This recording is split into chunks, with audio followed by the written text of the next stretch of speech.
Buona giornata telespettatori di Antena 3, ben ritrovati con la prima edizione del nostro telegiornale che vi terrà compagnia come sempre ormai fino alle 14:30. Vi ricordo che quest'oggi a partire da mezzogiorno e mezzo avremo il collegamento con la sede operativa della Protezione Civile a Marghera con i nostri inviati, dove è tornata ad essere aperta l'unità di crisi e da dove il presidente della Regione del Veneto, Luca Zaia, farà il consueto punto stampa sull'andamento dell'epidemia da Covid nel nostro territorio. Sono ore cruciali queste, perché sappiamo che a fronte dell'incremento dei contagi il governo ha in mente di produrre un'ulteriore stretta, diciamo, di quella che è di quelle che sono le misure restrittive. Quale esattamente sarà questa stretta ancora non si sa. Sono quindi ore di attesa, tant'è che appunto il governatore del Veneto ha detto di voler attendere a promulgare la propria ordinanza, quella che aveva annunciato l'altro giorno, in attesa appunto di vedere che cosa prevederà il prossimo DPCM del governo, onde evitare ovviamente delle confusioni anche ai cittadini su quelle che saranno le misure restrittive. Allora, vedo che abbiamo già in collegamento il nostro primo ospite, il senatore del Partito Democratico Andrea Ferrazzi. Buongiorno, buongiorno senatore. Buongiorno a lei, buongiorno a tutti gli spettatori. Chiedo scusa, ma sono dovuto andare a fare la spesa, dunque sono dentro un supermercato, devo tenere la mascherina. Ah, ecco, vedo che infatti è giustamente deve tenerla, ed è giusto che sia così. Allora, i contagi sono in aumento, insomma sono in aumento in tutta Italia. Ieri 19.000, record di sempre, sono in aumento anche nella nostra regione. Abbiamo toccato i 1.500 nella giornata di ieri. Vedremo tra poco quelli che saranno i dati di oggi. Sono in arrivo nuove restrizioni e c'è molto fermento comunque sia nel mondo delle aziende, sia nel mondo del turismo, degli esercenti che lanciano un grido d'allarme. Insomma, se dovesse arrivare un nuovo lockdown, perché di questo anche si sta parlando, sarebbe il KO definitivo per la nostra economia. Che ragguaglio ci può dare in questo senso, senatore? Ma guardi, lei ha ragione, c'è fermento, ma c'è fermento in tutto il mondo, perché purtroppo questa pandemia è ripresa con ritmi molto sostenuti e dobbiamo dare una risposta. La mia posizione è che si debba evitare in ogni modo un nuovo lockdown. Il Paese ha già dato molto nei mesi scorsi, le imprese hanno dato molto, i cittadini, gli studenti, le famiglie, lo Stato ha dato molto, 100 miliardi messi a disposizione in 4 mesi con 4 successivi decreti. Voglio ricordare peraltro che sono soldi pubblici, perché questi soldi poi sono soldi dello Stato, cioè che poi escono dalle nostre tasche, sono debito pubblico. Il governo ha fatto una battaglia tremenda con l'Europa portando a casa 209 miliardi sulla Recovery Fund. Tutto questo deve portare noi a fare le cose che servono, ma io sono assolutamente contrario al lockdown generalizzato, perché sarebbe un colpo mortale per tutti noi, per la nostra economia, per le nostre famiglie. Detto questo, però, è del tutto evidente che serve una grande responsabilità da parte di tutti, soprattutto nei comportamenti individuali. Ecco, ma secondo lei, senatore, è possibile quindi cercare di trovare quella via di mezzo sostanzialmente per salvaguardare naturalmente la salute a fronte di questi numeri che ci arrivano ogni giorno e che ovviamente fanno preoccupare, e quelle che sono appunto le ovvie preoccupazioni di tutto il mondo produttivo ed imprenditoriale. Chiaramente la responsabilità, come lei ha detto, di ciascuno di noi è senz'altro fondamentale, ma come si può fare, diciamo, a cercare di contemperare questi due aspetti che molto spesso si vogliono mettere in contraddizione, ma che forse in realtà vanno di pari passo, perché almeno a mio avviso, insomma, è evidente che se la situazione sanitaria dovesse precipitare, è chiaro che le ripercussioni su quella economica ci saranno, e viceversa, insomma. Ma infatti, anche dal punto di vista economico, la cura migliore è la cura della sanità, perché se poi la pandemia dovesse essere totalmente fuori controllo, è chiaro che operazioni di chiusura successiva dovranno essere necessarie. Voglio ricordare peraltro che lo si sta facendo in moltissimi paesi d'Europa e di tutto il mondo. Noi siamo partiti per prima con operazioni molto anche radicali, il primo paese che ha fatto il lockdown totale nella primavera scorsa, ed è per questo che dobbiamo evitare in ogni modo di rifarne un altro. E questo è davvero un appello a tutti noi, dobbiamo avere quei comportamenti minimi che possono fare la differenza, quella distanza, quell'uso delle mascherine, quell'utilizzo di tutti i prodotti di cui siamo ormai pieni in ogni luogo, in ogni dove. Dobbiamo usare la testa, lo dico a tutti, lo dico anche ai giovani che hanno fatto grandi sacrifici durante il lockdown per salvaguardare fondamentalmente le generazioni dei più anziani, però anche i giovani state attenti perché vicinanze eccessive senza mascherine non vanno bene. Abbiamo visto che il virus non colpisce gravemente la gran parte dei giovani, grazie a Dio, però ha una grande potere di trasmissione perché si sta sviluppando radicalmente in tutto il paese. Lei citava 20.000 quasi casi di contagio ieri verificati, naturalmente quelli possibili sono molti di più. Bisogna fare un grande patto trasversale, un patto tra imprese, tra governo, ma soprattutto con i cittadini. Mettiamo tutti la testa dentro questa questione, usiamo responsabilità, cerchiamo di uscirne velocemente e investiamo quello che stiamo facendo per i vaccini e per le cure. Questa naturalmente è la cosa essenziale da fare ora. Anche perché un'osservazione insomma, che molti hanno fatto anche in queste ore è pensare quanto durerà, insomma, perché è evidente l'inverno deve ancora cominciare, sarà quindi molto probabilmente una fase di convivenza molto lunga ancora quella che ci attende, perché quant'anche si dovesse trovare in tempi ragionevolmente rapidi il vaccino, sicuramente insomma, prima che sia disponibile su larga scala per la popolazione di tempo da attendere purtroppo ce ne sarà ancora parecchio, quindi è evidente che non si può pensare insomma di un lockdown fino alla primavera o di lockdown per quanto localizzati in una durata di tempo così lunga, quindi in qualche modo insomma bisognerà cercare di trovare delle forme di convivenza, no? con questa situazione, con questa epidemia, partendo anche dalla scuola e dai trasporti, perché abbiamo visto insomma che uno dei temi cruciali proprio di quest'ultimo mese è stato quello della scuola. Guarda, il mondo della scuola ha fatto i salti mortali per mettere in sicurezza i protocolli che sono stati attivati nelle singole scuole, grazie, bisogna dirlo, all'attivazione di centinaia di migliaia di insegnanti, sono stati assolutamente all'avanguardia e i dati che ci vengono forniti e che monitoriamo costantemente raccontano infatti che l'epidemia, la pandemia dentro le scuole non c'è, anzi sono tra i luoghi pubblici più sicuri d'Italia.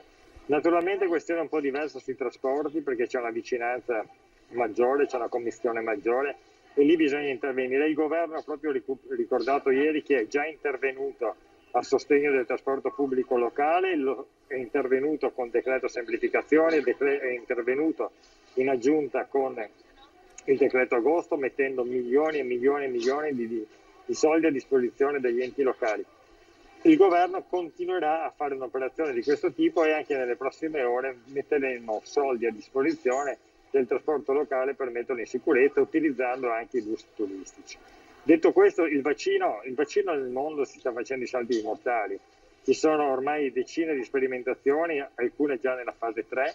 In Cina addirittura sembra che stiano già andando oltre il test, nel senso che lo stanno distribuendo a personale selezionato in unità assolutamente consistenti. È del tutto evidente che si stanno facendo tutti gli sforzi. L'Unione Europea ha fatto un grande patto, un grande investimento per consentire a tutti i paesi del mondo naturalmente e a prescindere dai soldi delle singole persone di avere la possibilità di avere velocemente un vaccino e diciamolo anche velocemente una cura. Ecco, il rischio comunque che venga meno la coesione sociale anche nel nostro paese è dietro l'angolo. Abbiamo visto quello che è successo ieri sera a Napoli. La preoccupa questo, senatore? Sì, mi preoccupa perché l'Italia, il nostro paese, nei mesi scorsi ha dato un'intelligente prova di maturità e di responsabilità. Noi dobbiamo soprattutto mettere all'angolo e marginalizzare tutti gli sciacalli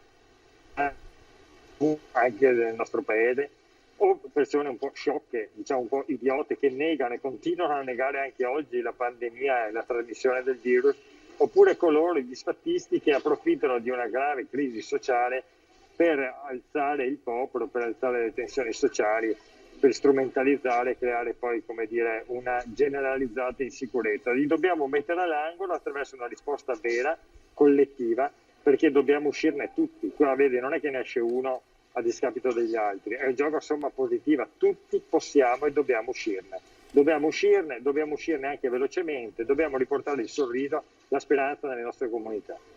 Ecco, un'ultima domanda volevo farle, senatore, che riguarda in particolare il nostro territorio, il territorio di Venezia in particolare, relativo a questo emendamento a sua prima firma divenuto legge nella conversione del decreto agosto, relativo appunto al protocollo dei fanghi per la laguna di Venezia. Che cosa rappresenta, diciamo, questo emendamento per la città e per l'ambiente lagunare? È stato un passaggio molto importante. Nel decreto agosto l'emendamento è diventato legge nell'articolo 95 e quindi questo vuol dire che finalmente nella nostra laguna sarà possibile mantenere l'attività di escavo, che è millenaria nella laguna di Venezia fin dalla Serenissima, dei canali interni alla laguna e anche alla città antica, in condizioni di sicurezza, di sostenibilità ambientale, economica e sociale.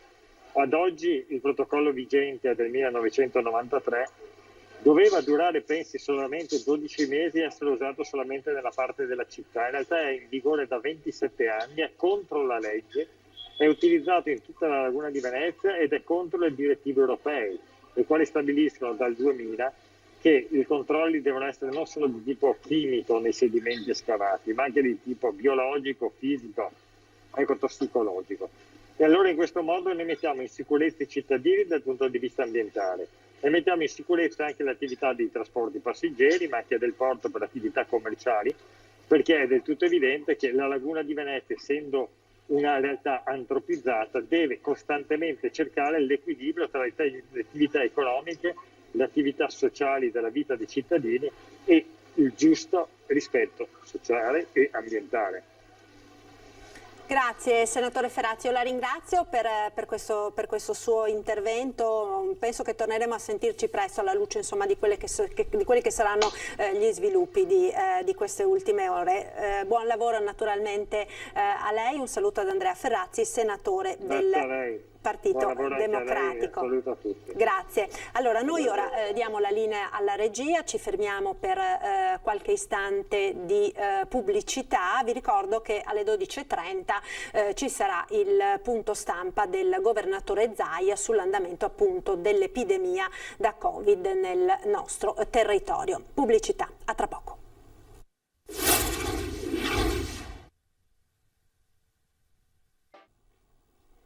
E rieccoci in diretta con il nostro telegiornale. Parliamo in questa nuova parte della nostra diretta di tumori, di prevenzione ai tempi del Covid. Lo facciamo con Alessandro Gava, presidente della LILT di Treviso, nonché primario del reparto di oncologia e di radioterapia oncologica dell'ospedale di Treviso.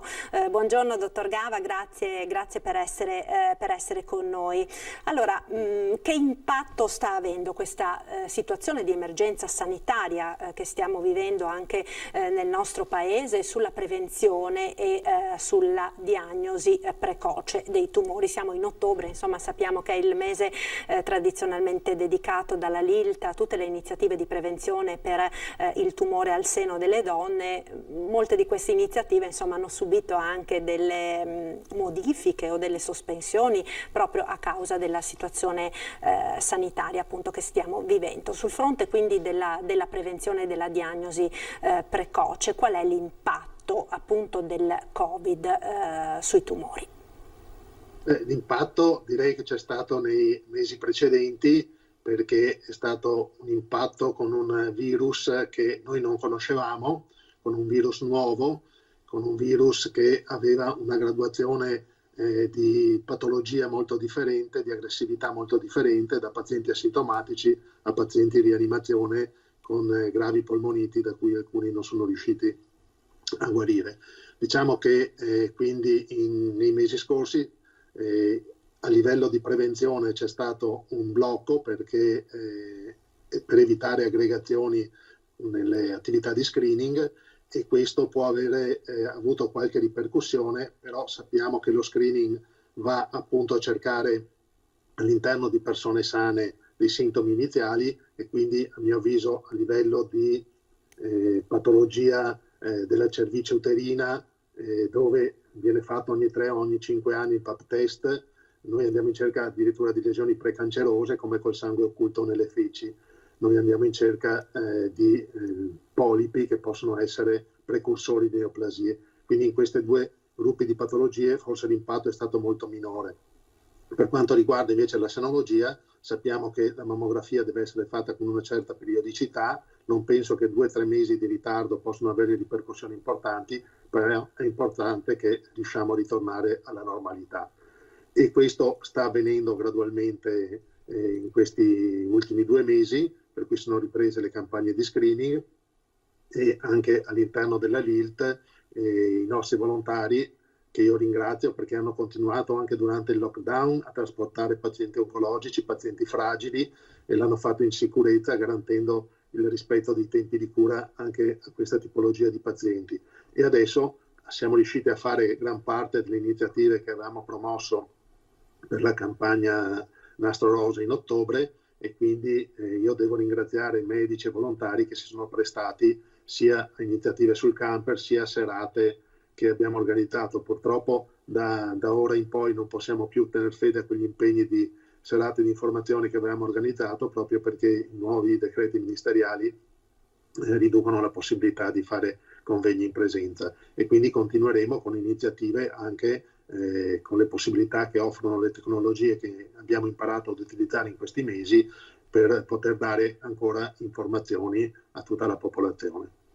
Ecco, secondo lei, dottor Gava, c'è comunque il rischio che questa pandemia possa in qualche modo poi tradursi anche in un'epidemia di altre malattie, a partire appunto dai tumori che non vengono diagnosticate o vengono diagnosticate in ritardo, vuoi perché magari le persone hanno paura magari a recarsi all'ospedale per fare degli esami, quindi tendono magari a rinviare le cure, vuoi perché ci sono stati appunto durante il periodo del lockdown anche dei rinvii cui lei faceva riferimento prima. C'è il rischio, diciamo, di una pandemia bis, diciamo, di altre patologie?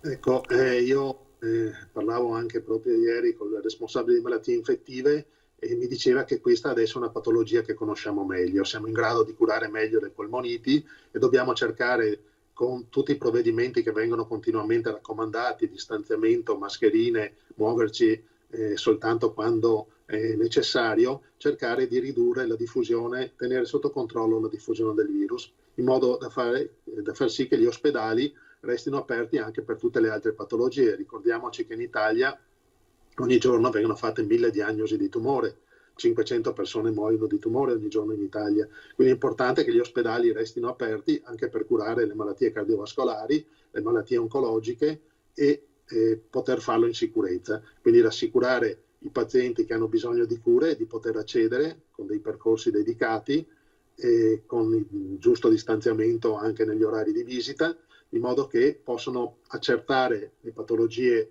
che debbono essere curate e possono poi avere accesso alle cure. Questo noi abbiamo fatto in radioterapia, con un triage accurato dei pazienti che entrano e anche degli accompagnatori, dando uno slot temporale per ogni paziente che accede, in modo che possano arrivare in radioterapia in sicurezza. Così stanno facendo anche nel reparto di oncologia, nel reparto di ematologia, a cui sono state assicurate cure a tutti i pazienti.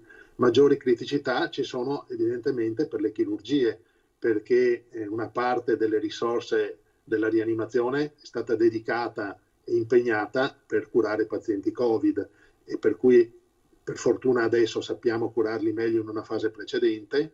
Per fortuna una maggior parte è asintomatica, una maggior parte può essere curata a casa. È importante che quelli che arrivano in ospedale siano un numero gestibile e che arrivino sempre meno in rianimazione. Per questo sono importanti i provvedimenti di cui abbiamo detto, in modo che le sale operatorie e gli anestesisti chirurghi e anestesisti restino a disposizione anche per operare pazienti che hanno bisogno di cure oncologiche. Ecco, l'importante comunque, dottor Gava, anche sia a qualche diciamo, sintomo sospetto, a qualche campanello d'allarme, che la paura di contrarre il Covid non induca magari a rinviare dei controlli, degli accertamenti che poi magari potrebbero essere fondamentali per salvare la vita alla persona. Sappiamo quanto importante sia la tempestività, la diagnosi precoce del tumore. Infatti io penso sia opportuno tenere aperta una linea telefonica dedicata in cui tutti i pazienti che hanno bisogno di informazioni o anche di rassicurazioni possono rivolgersi. Nel mio reparto, per esempio, ad alcuni pazienti che durante i periodi più critici avevano paura di venire a fare dei controlli, abbiamo chiesto magari di mandarci via mail le indagini eseguite, li abbiamo rassicurati quando queste indagini erano nella norma e abbiamo fornito un accesso riservato quando invece avevano bisogno di essere valutati e visti direttamente. Penso che queste siano ormai forme che abbiamo imparato ad utilizzare, la mail, il contatto telefonico, proprio per dare informazioni mirate ai pazienti che si rivolgono a noi. E se ci sono dei sintomi, bisogna che possano arrivare in sicurezza in ospedale, essere valutati e presa la decisione più opportuna, in modo che i ritardi non ci siano dei ritardi che possono pregiudicare la loro possibilità di cura, e l'ospedale continua a svolgere le mansioni per cui è dedicato, soprattutto un ospedale hub come il nostro, che quindi riceve pazienti da tutta la provincia. Se a mio avviso le condizioni dovessero aggravarsi, è meglio tornare a dedicare degli ospedali come era stato deciso per il San Camillo, Vittorio Veneto, o quello che l'ULSS deciderà per i pazienti Covid, e consentire un'attività anche di tipo generalista, cardiovascolare, oncologico ai pazienti che hanno bisogno di cura nella nostra provincia. Solo in questo modo eviteremo ritardi che possono poi avere ripercussioni sulla prognosi delle malattie di cui abbiamo parlato. Ecco, abbiamo parlato quindi della diagnosi precoce. La LILT, sappiamo da sempre, insomma, si occupa anche di fare una grande sensibilizzazione sugli stili di vita, perché c'è la prevenzione che sappiamo, insomma, gioca un ruolo molto importante, un ruolo fondamentale appunto per quanto riguarda la prevenzione del cancro, e peraltro mi stupiva fino a un certo punto, ma insomma il fatto che molte delle indicazioni che voi date sullo stile di vita e sulla prevenzione siano anche le stesse poi che aiutano nell'ambito del Covid, nel senso che per esempio le forme più gravi di infezioni derivanti dal Covid sono poi su delle persone che magari hanno delle patologie collegate anche ad uno stile di vita errato, per esempio il fumo, per esempio l'obesità, no? Certo Marta, il fumo, gli stili di vita, noi diffondiamo il concetto che lo stile di vita può migliorare sia la qualità di vita, perché noi abbiamo una popolazione che invecchia, ma che spesso invecchia male con molte patologie, e quindi non fumare in questo momento è importante per evitare l'insorgere di molti tipi di tumore, di molti tipi di patologie cardiovascolari, però è evidente che il fumo danneggia anche l'apparato mucociliare, che è quello che ci permette di espellere i germi dal nostro organismo, e quindi un apparato mucociliare che funziona bene può essere utile anche nelle infezioni virali, e il Covid è una di queste. L'alimentazione è fondamentale, perché sapere alimentarsi in modo corretto aiuta a introdurre anche elementi nella nostra dieta che possono essere efficaci nel migliorare anche le nostre difese immunitarie. Ora si sa che gran parte dell'assetto immunitario di un organismo deriva anche dalla propria flora intestinale, quello che noi in gergo tecnico chiamiamo microbioma, e quindi avere una dieta corretta aiuta ad avere una flora intestinale adeguata a far fronte a molti tipi di infezioni, e quindi ci sono studi, anche l'equipe di Gasparini a Roma sta producendo degli studi su quelli che possono essere la flora intestinale ottimale per combattere le infezioni virali e dare quindi un assetto immunitario che sia ottimale. Poi sappiamo che anche l'attività fisica è importante, perché l'attività fisica regola quello che è il nostro sistema ormonale e anche il nostro sistema immunitario. per cui cercare di fare dell'attività fisica anche durante il lockdown. Abbiamo visto che magari pur di uscire da casa si utilizzava anche questo stratagemma, però fare dell'attività fisica costante 3 volte a settimana è uno strumento molto utile per ridurre l'incidenza di molte patologie, della patologia oncologica, e ci sono studi che dimostrano che anche riduce il rischio di ricaduta da una neoplasia. Quindi noi raccomandiamo di non fumare, di alimentarsi in modo corretto, che vuol dire ridurre la carne rossa, ridurre gli insaccati, introdurre più legumi, pesce, se si vuole utilizzare la carne meglio la carne bianca, cercare quindi di avere più frutta e verdura per formare una flora intestinale che sia adeguata a far fronte a tutti gli insulti che noi riceviamo ogni giorno.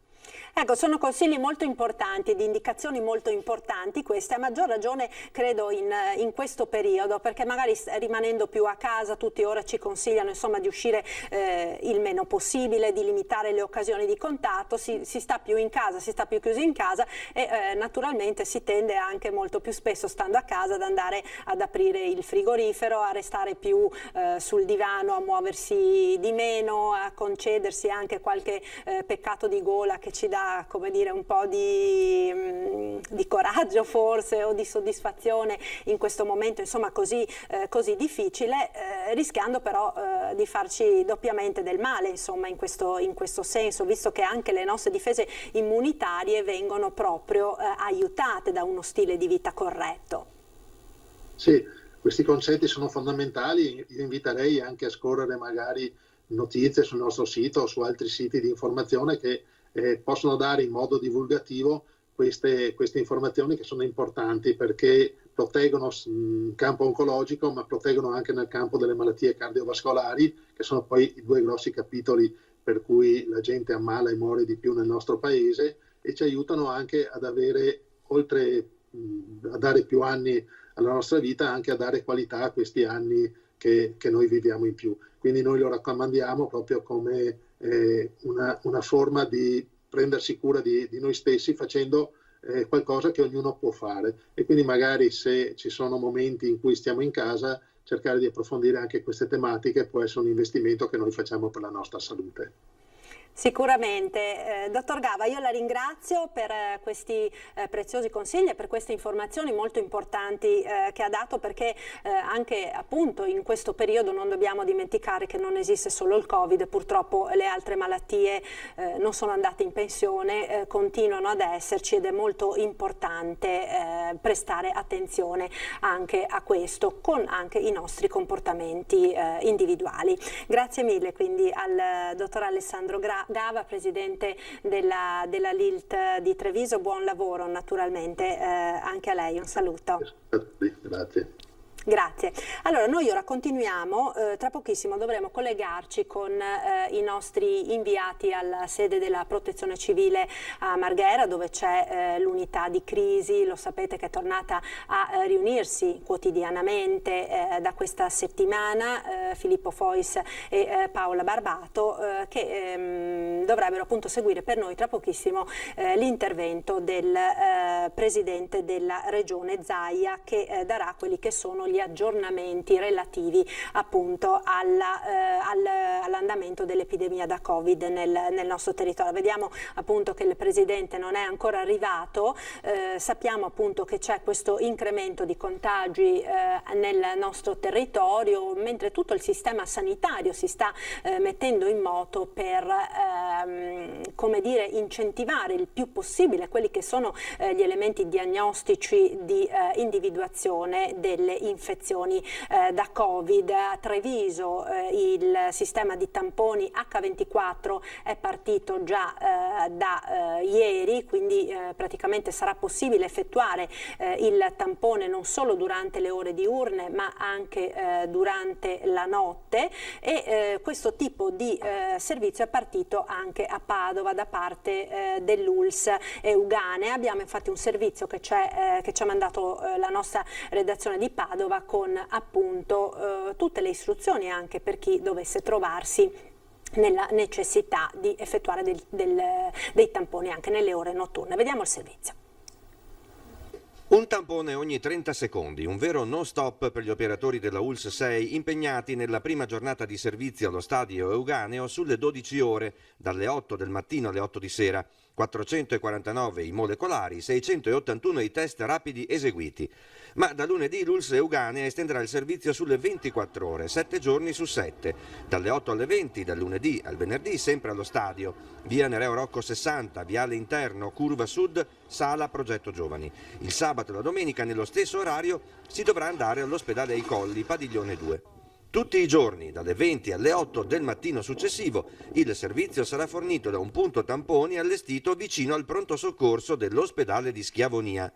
Le modalità di accesso restano invariate. Si può fare il tampone rapido o molecolare se inviati dal medico di base o dai pediatri di libera scelta, oppure dal SISP, nel caso di supplenti e operatori scolastici con la documentazione che attesti l'attività didattica, oppure se viaggiatori di rientro da paesi a rischio con una autocertificazione. In tutte le sedi, comunica l'ULSS 6, l'attività viene svolta in spazi coperti, riscaldati, rispettosi del distanziamento interpersonale, dell'igiene e della sicurezza. Nei prossimi giorni, anche grazie a possibili nuove assunzioni di personale, il servizio potrebbe essere esteso ad altre zone della provincia, come nell'Alta Padovana, area che per ora rimane scoperta. Ecco, dunque si sta estendendo alle varie ULSS questa possibilità appunto di effettuare i tamponi H24. Abbiamo detto di Treviso, abbiamo visto appunto come l'ULSS 6 Euganea si stia attrezzando per questo. Siamo intanto in attesa sempre dell'arrivo del governatore Zaia per il punto stampa di oggi. Nel frattempo rimaniamo a Padova perché c'è un altro servizio molto importante che il Comune di Padova ha deciso di estendere ai quartieri ed è quello della Mobike, quindi questa mobilità, diciamo, di trasporto sostenibile che si è deciso di incentivare proprio per aumentare l'utilizzo di questo tipo di mezzo di trasporto e disincentivare invece l'uso dei bus che abbiamo visto molto spesso sono appunto sovraffollati e quindi potrebbero essere veicolo di contagio. Vediamo quindi che è arrivato il presidente della regione Zaia, linea dunque a Marghera per il punto stampa del governatore. Anche stamattina abbiamo fatto riunioni, videoconferenza, peraltro la videoconferenza più corposa, io ci ho solo partecipato velocemente, cioè l'ha fatta l'assessore Lanzarin con tutti i direttori sanitari delle ULSS per avere un punto, diciamo, un punto nave della situazione rispetto agli ospedali, che è fondamentale. Io passerei, anche per economizzare nei tempi, al bollettino e poi vi do alcune nostre riflessioni. Considerate che oggi peraltro, da quel che non è dato a sapere, ma sembra sia così, ci dovrebbe essere un incontro comunque con il governo o quantomeno un confronto per un paventato DPCM, ma non abbiamo ancora capito di cosa si tratta. 2.226.292 tamponi. Allora sono esattamente 17.461, magari una volta ogni tanto scriviamola sta cifra, 17.461 tamponi in 24 ore molecolari. A questi ci aggiungete almeno 10.000 tamponi rapidi, quindi 17.461 tamponi molecolari nelle ultime 24 ore che vanno a sommarsi dentro qui, più altri più o meno 10.000 molecolari. Fatto, Angela? Sì, prego.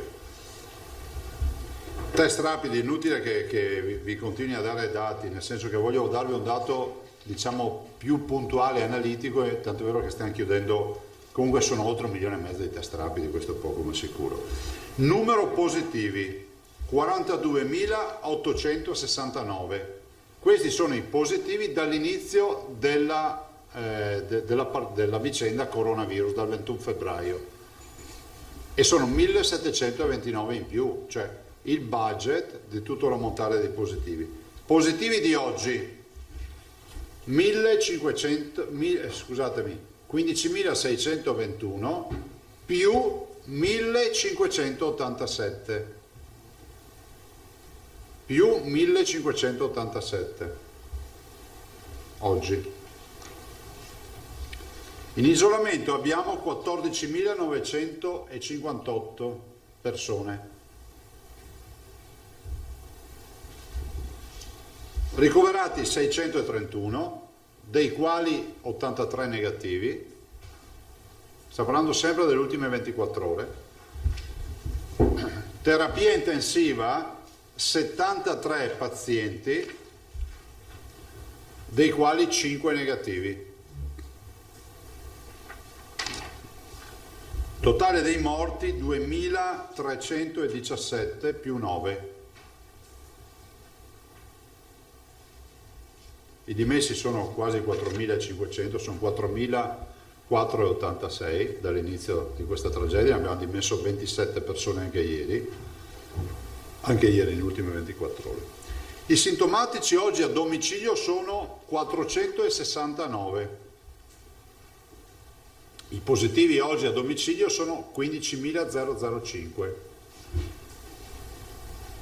Vuol dire che abbiamo il 97% dei positivi a domicilio, cioè per capirsi il 97% dei 15.000 positivi che non hanno sintomi. Allora, si rispecchia, vi do 2 o 3 dati di natura epidemiologica.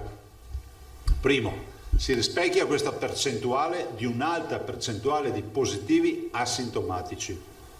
Nello specifico avete visto i dati sul 97%, poi avete visto voi che siete ormai esperti, che varia dal 96 al 97, 95, dipende dalle giornate, ma insomma abbondantemente sopra il 95% e oggi è il 97%.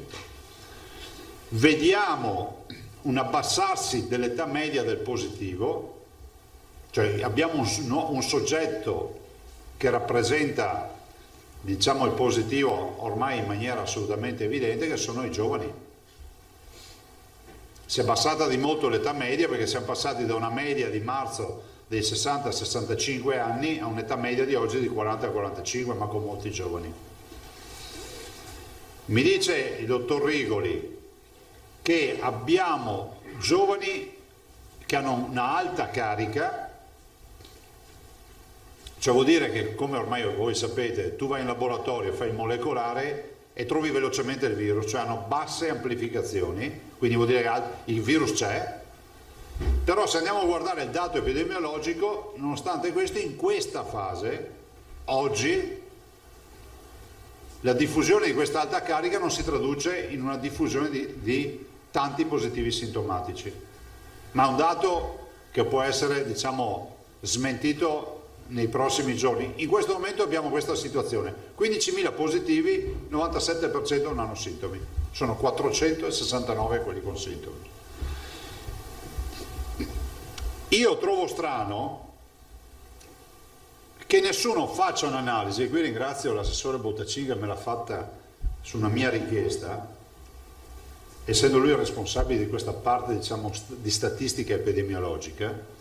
Trovo strano che nessuno abbia preso in mano i dati di marzo. Marzo è il nostro mese rappresentativo, no? 29 marzo 356 terapie intensive, confrontato il numero di tamponi di marzo con il numero di positivi di marzo, il numero medio di tamponi giornalieri di marzo con il numero medio di positivi che trovavamo con quello di oggi. Perché detta così in soldoni, dire che oggi abbiamo 2000 positivi al giorno fa venire i brividi. Allora noi ci siamo presi la briga di fare questo, ma non lo voglio dire perché vogliamo portare avanti una teoria, ma semplicemente perché i numeri vanno visti come si debbono vedere. A marzo, il 22 marzo, abbiamo preso la giornata, diciamo, clou, quella più pesante, e comunque abbiamo fatto anche una media del mese. Avevamo 412 positivi. Pensate quanti tamponi facevamo a marzo in un giorno? 2703 tamponi. Era il 22 marzo. I positivi sui 2703 tamponi valevano il 15,2%. Cioè vuol dire che ogni volta che uscivamo a fare tamponi, il 15,2 era positivo. 21, 10. 1553 positivi. Uno dice: Madonna, ma che numero che viene fuori? Perché è questo che ci stanno vendendo anche mediaticamente, no? I numeri, ma non lo dico con attenzione, voglio essere chiaro, non ci vendono una narrazione. Il problema a volte è la pigrizia di non fare i confronti.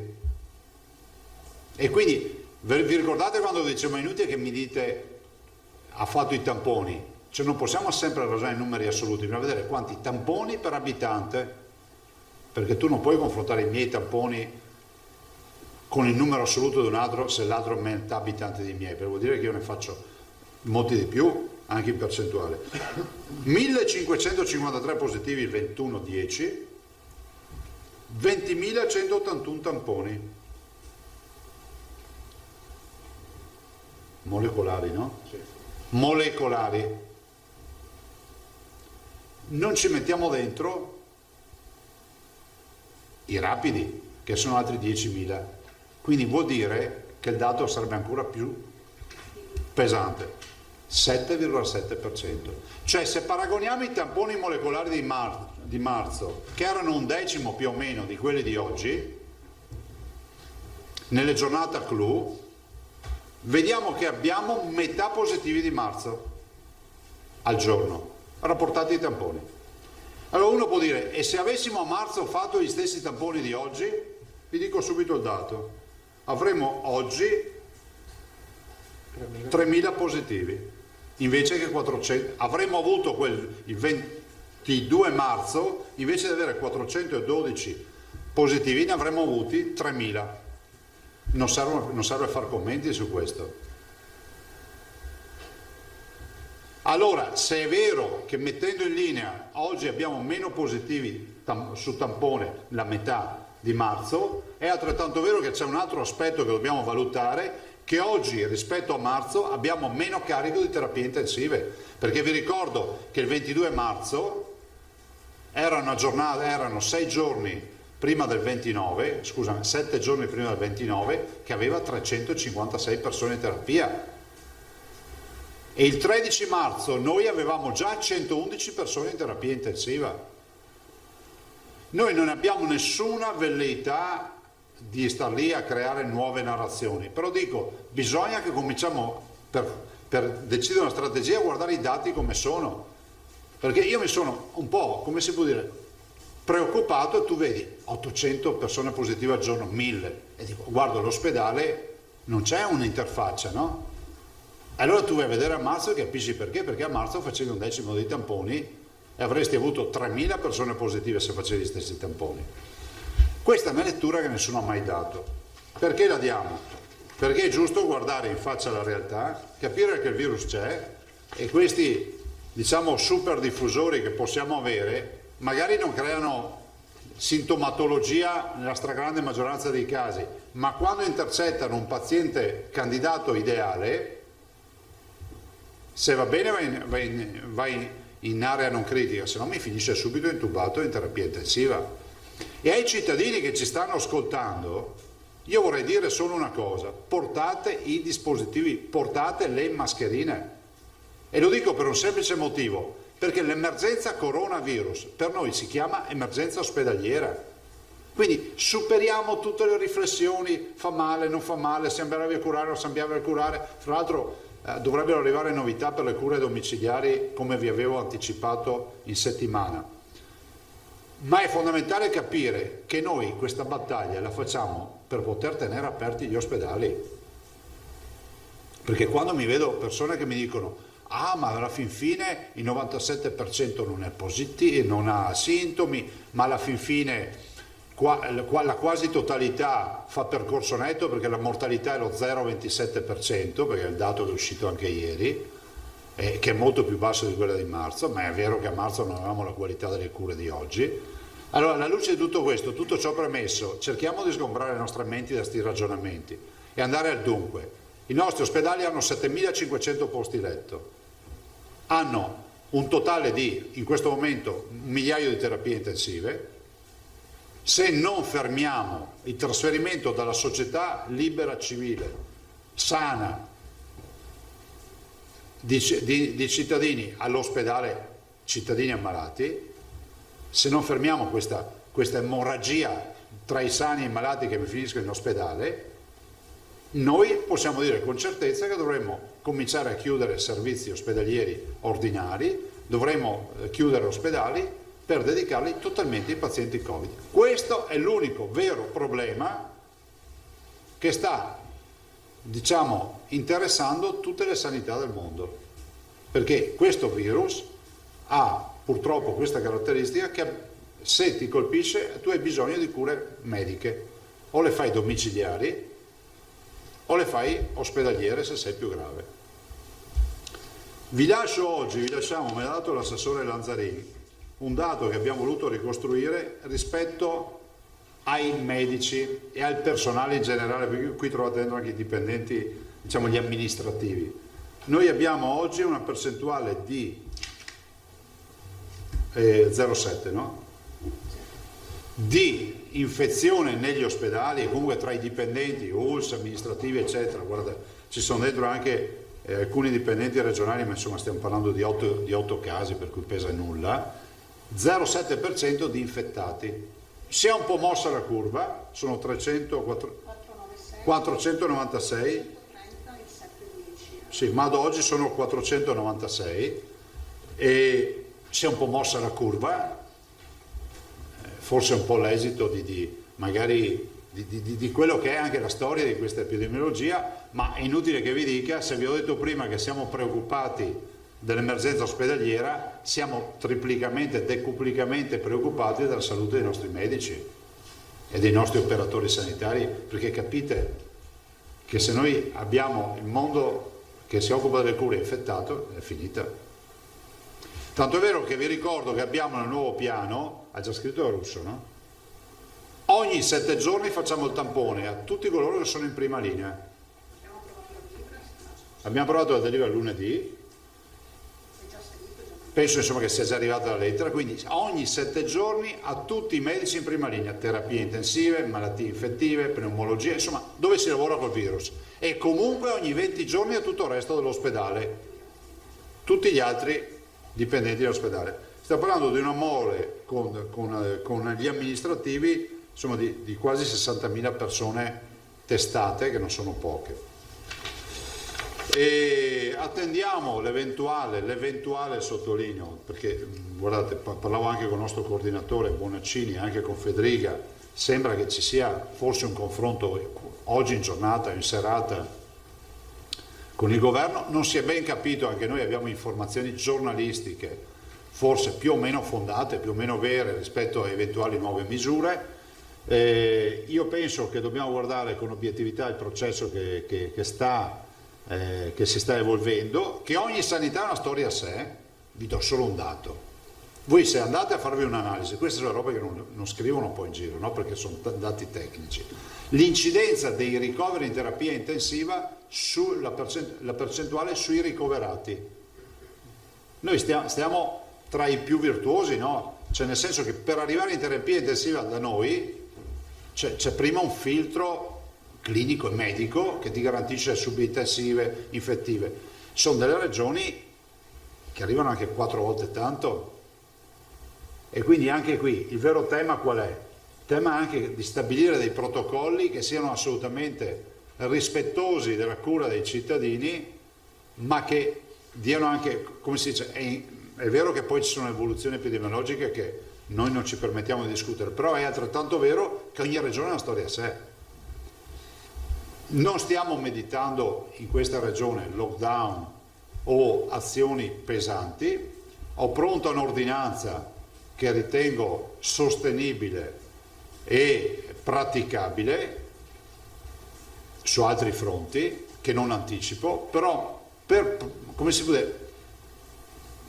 evitare, come vi ho detto ieri, sovrapposizioni. Se il governo decide qualcosa, vedremo cosa decide, e comunque se i punti che abbiamo noi in ordinanza non verranno recepiti, l'ordinanza, insomma, dopo questo confronto col governo verrà presentata. Nulla di traumatico nei confronti ovviamente delle imprese, di chi lavora, ma semplicemente, diciamo, aspetti di sanità pubblica che riteniamo fondamentali.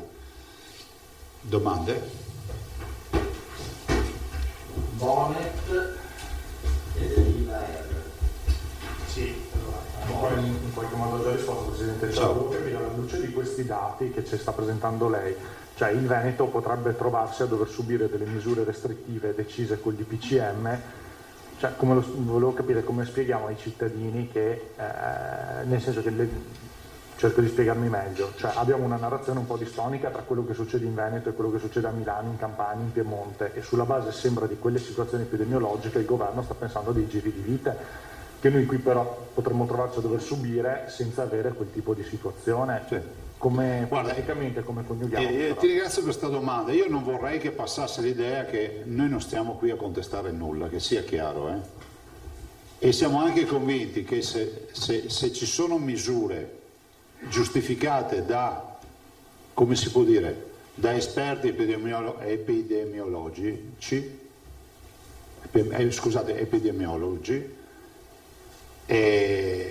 io dico che le valuteremo. Perché poi c'è una quota di mutualità e solidarietà coscienti del fatto che il virus non conosce i confini, no? Io non ho mai cantato vittoria, noi non abbiamo mai cantato vittoria e mai abbiamo ingrossato il petto davanti agli altri. Ricordo altri che dicevano che noi eravamo gli untori, no? Ve le ricordate? Abbiamo capito da questo virus che la situazione si evolve repentinamente, no? Ti ritrovi la Campania che non ha mai avuto, per dire, ma ha avuto pochi problemi nella prima fase, ne ha di più ora. Ci sono delle realtà che ne hanno avuto prima, ne hanno di meno ora, per cui non c'è da biasimare e da far confronti con nessuno, punto. Dopodiché, al momento noi non abbiamo notizie di misure coercitive proposte. Staremo a capire di cosa si tratterà e se si potrà discutere. Penso che il lavoro di squadra sia fondamentale. Porteremo le nostre ragioni, che non sono né negazioniste né assolutamente benevole nei confronti del virus, perché il virus c'è, perché quando tu hai 630 persone ricoverate e 73 in terapia intensiva c'è poco da stare qui a discutere se il virus c'è o non c'è. Non abbassiamo la guardia, prova ne sia che siamo pronti con 1718 postazioni di subintensiva pneumologie infettive, ma siamo pronti anche con 1000 terapie intensive, però è pur vero che porteremo anche la nostra lettura dei dati, no? Che è una lettura che oggi ci dice questo. Ripeto, non si dica, non si scriva che noi stiamo, come si può dire, sminuendo il problema. Per noi il problema c'è, è grosso, importante, stiamo solo seguendo con un'attività di biosorveglianza e biostatistica i dati, perché la storia ci insegna che i dati vanno letti. E comunque vi dico che tutte le curve sono inclinate verso l'ascesa e non verso la discesa in Veneto. È pur vero che la curva delle terapie intensive, quando io a marzo vedo questo, guardate, iniziamo verso il 10 verso fine febbraio, fa così e arriva al 29 marzo al massimo, ora fa così. Queste sono proporzioni, magari fa così domani, ma al momento fa così. Quindi è una curva lunghissima che se rispettasse questo andamento, ve l'ho già detto ieri, arriveremo a 150 terapie intensive a fine novembre. Poi magari succede di tutto e fra 3 giorni abbiamo 150 persone in terapia intensiva, non ve lo so dire, però i dati ci dicono questo oggi. Ciò non vuol dire, ve l'ho detto io in maniera anticipata, che non siano necessarie delle misure di alleggerimento.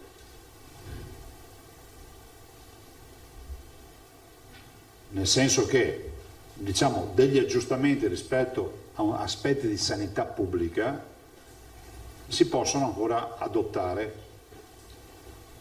ma questo vorremmo capirlo dopo aver visto cosa vuole fare il governo sto fine settimana. Io auspico che il governo prima o poi si decida di fare un piano come ha fatto il Veneto, dove in base ai numeri si sa già prima cosa accadrà, invece di stare qui sempre con la sorpresa del fine settimana. Pederiva. Grazie, buongiorno Presidente. Resto sul tema lockdown, anche alla luce di quell'intervista che oggi al Corriere della Sera ha rilasciato il professor Palù, dicendo basta con queste isterie, le ha definite, ritenendo eccessiva l'ipotesi di un blocco totale. Com'è l'elastico, tra virgolette, delle ordinanze rispetto ai decreti del governo? Nel senso, il fatto di poter essere restrittive o di poter essere ampliative, ogni tanto cambia un po' il pendolo dei margini che vi vengono lasciati. Se dovessero esserci appunto misure più coercitive, che margini ha? Noi non abbiamo margini. perché il nuovo DPCM prevede, quello che è stato approvato 10 giorni fa, prevede che noi possiamo attuare misure restrittive in autonomia.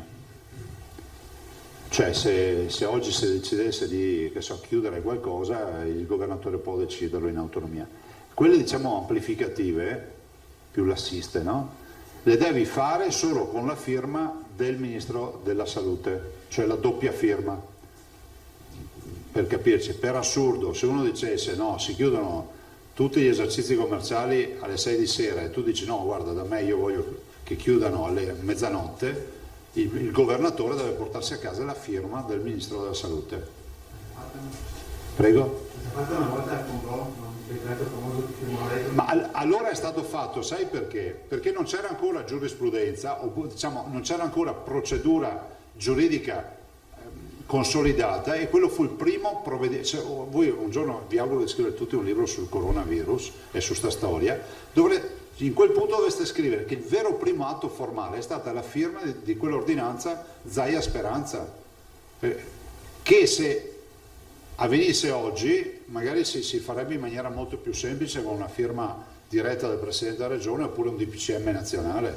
Allora chiudemmo le scuole, a zona rossa si chiuse il carnevale, si chiusero i teatri, i cinema, le chiese, se non ricordo male, con quella prima ordinanza. Se ci fu un'ordinanza dirompente, tanto è vero che ricordo anche molti dei vostri colleghi che andavano avanti giornate intere a dire che sbagliavamo tutto.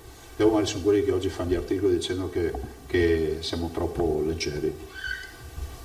Quindi è fiducioso sul fatto che eventualmente, avendo la controfirma di Speranza, si possa rimodulare una misura? No, io non sto proponendo nessuna rimodulazione, non so neanche cosa vogliono fare loro.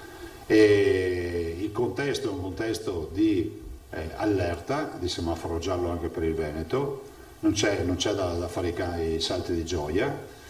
Mi arrivano ancora dei filmati di gente che fa festa, salta e balla, magari non si ammalerà mai, ma sicuramente rischiano di diventare dei super diffusori. Cioè, vorrei ricordare questo. Ma arrivano a casa, infettano la mamma, il papà, il nonno, la nonna, o il fratellino immunodepresso, o il parente oncologico. Questo è quello che accade. Noi lo vediamo in ospedale e poi cosa accade. Però vi porteremo in settimana anche le fasce di età, c'è un bel studio con le fasce di età dei morti in Veneto, così sfattiamo anche il dubbio che si dice che muoiono solo i vecchi. Non è proprio così con il coronavirus in Veneto e che comunque non è una giustificazione dire che muoiono solo gli anziani. È vero che l'età media è stata per noi 82 anni, ma è altrettanto vero che noi abbiamo i trentenni entrati in terapia intensiva e non sono usciti con le loro gambe. Ci me lo presentiamo un altro giorno. Te che tiri fuori una carta così, mi dorme per 3 giorni. No, carta. Il l'incubo più grande del giornalista è il buco. È vero o no? Diciamo ai cittadini, prendere un buco vuol dire che il concorrente fa la notizia e l'altro no. Quindi in mano i bottacini sono in buone mani, non uscirà e nessuno prende il buco. Bisogna tranquillizzarli, se no... Ne abbiamo presi tanti, Presidente, ma ne abbiamo anche dati tanti. Questa frase è equivoca, va. Presidente, Io non l'avrei mai detta sta frase. Dite a Crozza che l'ha detta lui. Parliamo degli scoop giornalisti. la prima domanda, mi scusi doverosa, ieri c'era un TG nazionale, sosteneva che lei ha intenzione di chiudere, cioè di fare didattica a distanza per gli ultimi 3 anni delle scuole superiori. Non so da dove... Un TG nazionale? Sì, quindi volevo chiedere questo. La seconda, una chiarezza sui numeri del vostro piano. In questo senso, è vero che prevede 151 posti di terapia intensiva per scattare fase 3, però ne prevede 901 dei reparti medici per scattare fase 3. Siamo a 631, il dato che appena lei ha dato, la proiezione non è a fine novembre, evidentemente. Certo, ma io vi ho detto le terapie intensive a fine novembre. Questo le chiedevo, cioè se scatta anche solo scatta prima? Cui... Scatta prima. Okay. Sì. Ma guardate, abbiamo dato delle fasi, diciamo, con valori assoluti. È ovvio che poi si matchano i due valori, no? I ricoveri con le terapie intensive. Cioè quando io ho 900 allievi, pazienti in area non critica, 900 pazienti, sono 2 ospedaloni, ma di quelli grossi. cioè vuol dire che devo cominciare a chiudere ospedali, perché non sono più in grado di meticciare i pazienti con pazienti normali, perché devo anche cominciare a dividere i percorsi, evitare infezioni ospedaliere, cioè parte tutto. Ve le ricordate i casi di Treviso o di Dolo, dov'è che è accaduto? Anche a Civile, cioè, quando è accaduto che poi c'è stata l'infezione all'interno dell'ospedale, cioè noi dobbiamo evitare queste robe. Ma la proiezione immagino, riguardo l'assessore di sicurezza nella cartella. Dipende da tante robe. Sulle scuole non mi ha detto...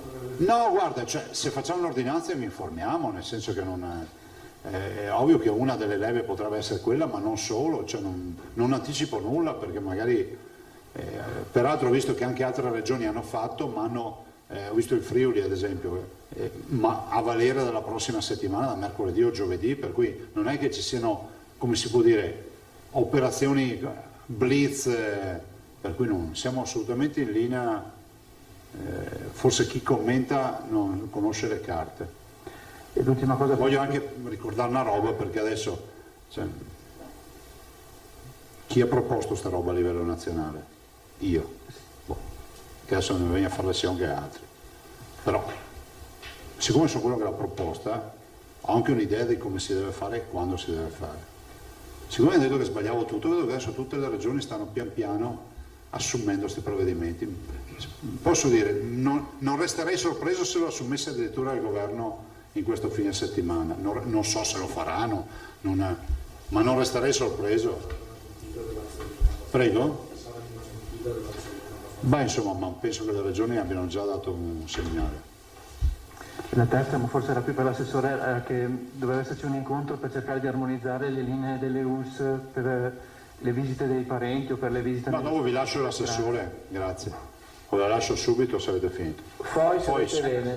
Io volevo chiedere, Presidente, adesso proprio in attesa del DPCM, considerati i margini stretti che ha la Regione di poter intervenire e solamente in maniera peggiorativa, diciamo, dei provvedimenti, qual è l'errore che non dovrebbe fare il Governo? Cioè il provvedimento sul quale il Veneto metterebbe il veto se potesse? No, guarda, è una materia delicata e che prevede una responsabilità che è estrema. Non aspettatevi da noi, cioè, che contraltari, cioè noi discuteremo assieme ai colleghi presidenti.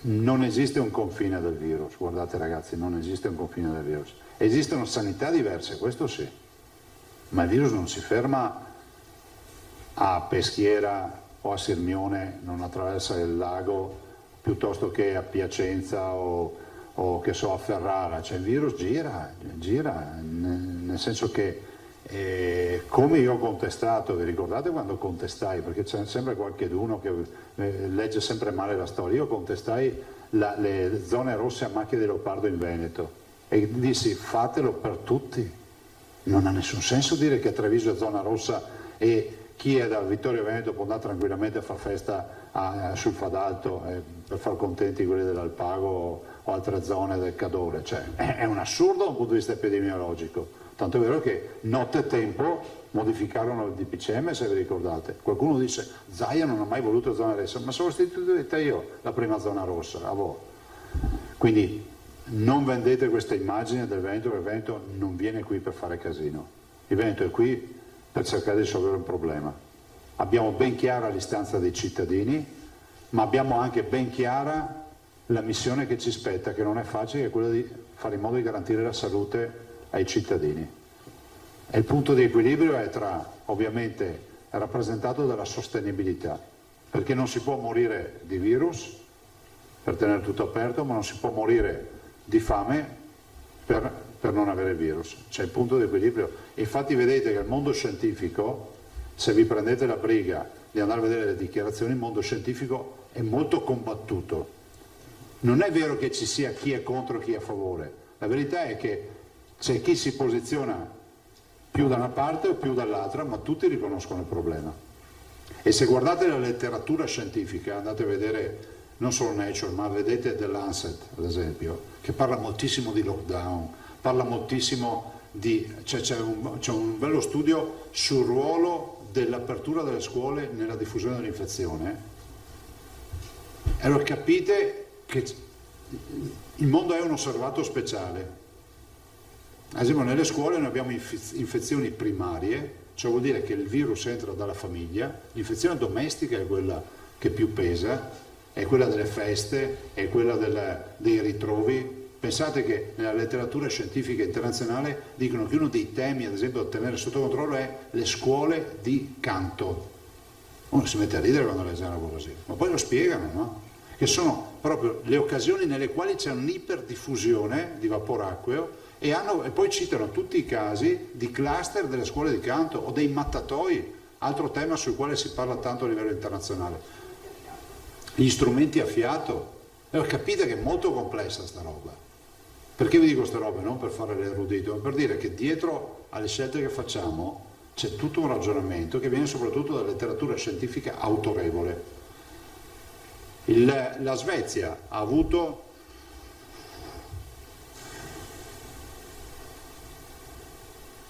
agli abitanti della Lombardia, meno degli abitanti della Lombardia, 11 milioni, e ha avuto 4.400 morti, una roba del genere.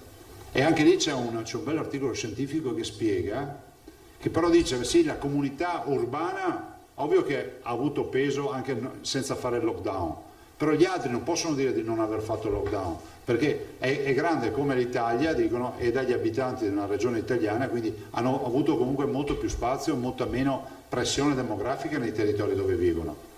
Pensate alla Finlandia. Cioè, Finlandia, gli abitanti, ha 5 milioni di abitanti se non ricordo male, è grande come l'Italia, 40.000 laghi. Capite che insomma si scrive molto a livello internazionale di questi, come si scrive che i test del futuro sono tutti test rapidi e in autosomministrazione, e quindi noi vi confermiamo che stiamo lavorando per l'autosomministrazione e spero che anche a breve di portarvelo. Allora c'è Pettenò della Rai e Albino, scusa ma io là in fondo non ti vedevo, dopo ci sei tu. Albino fa la sociale, distanziamento sociale. Presidente, proprio in base a questi dati che lei forniva di studio, ma lei come vede un'applicazione perciò possibile nella situazione con i numeri che ci sono adesso nella realtà veneta per fronteggiare l'epidemia che c'è?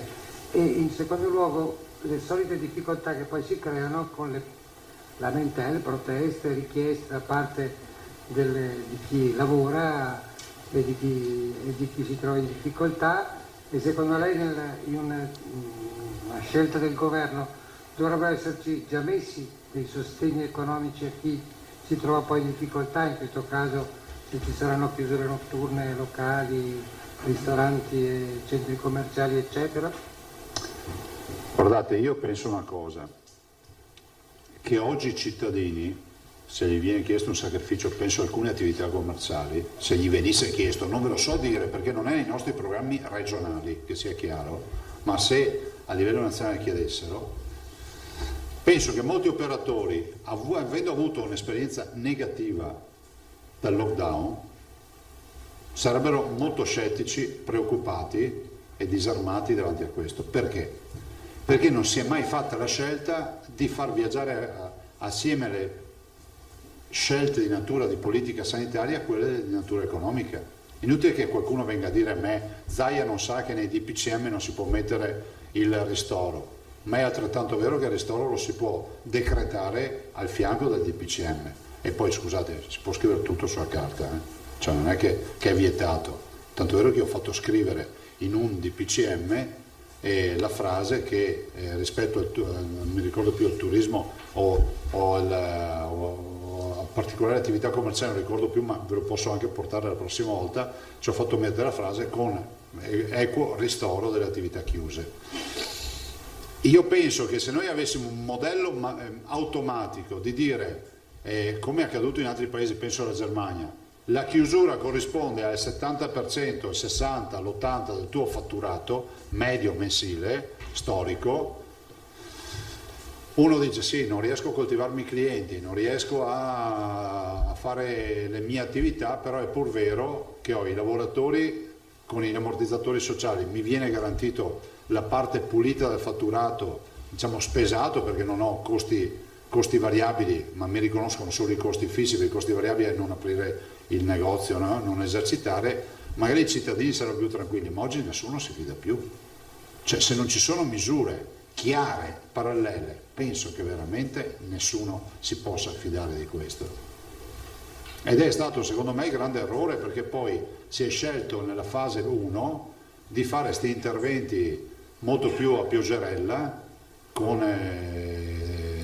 le vicende che conoscete meglio di me, con contributi un po' più diciamo massivi, e quindi spesso non andando a realmente sostenere i fatturati e i redditi delle imprese.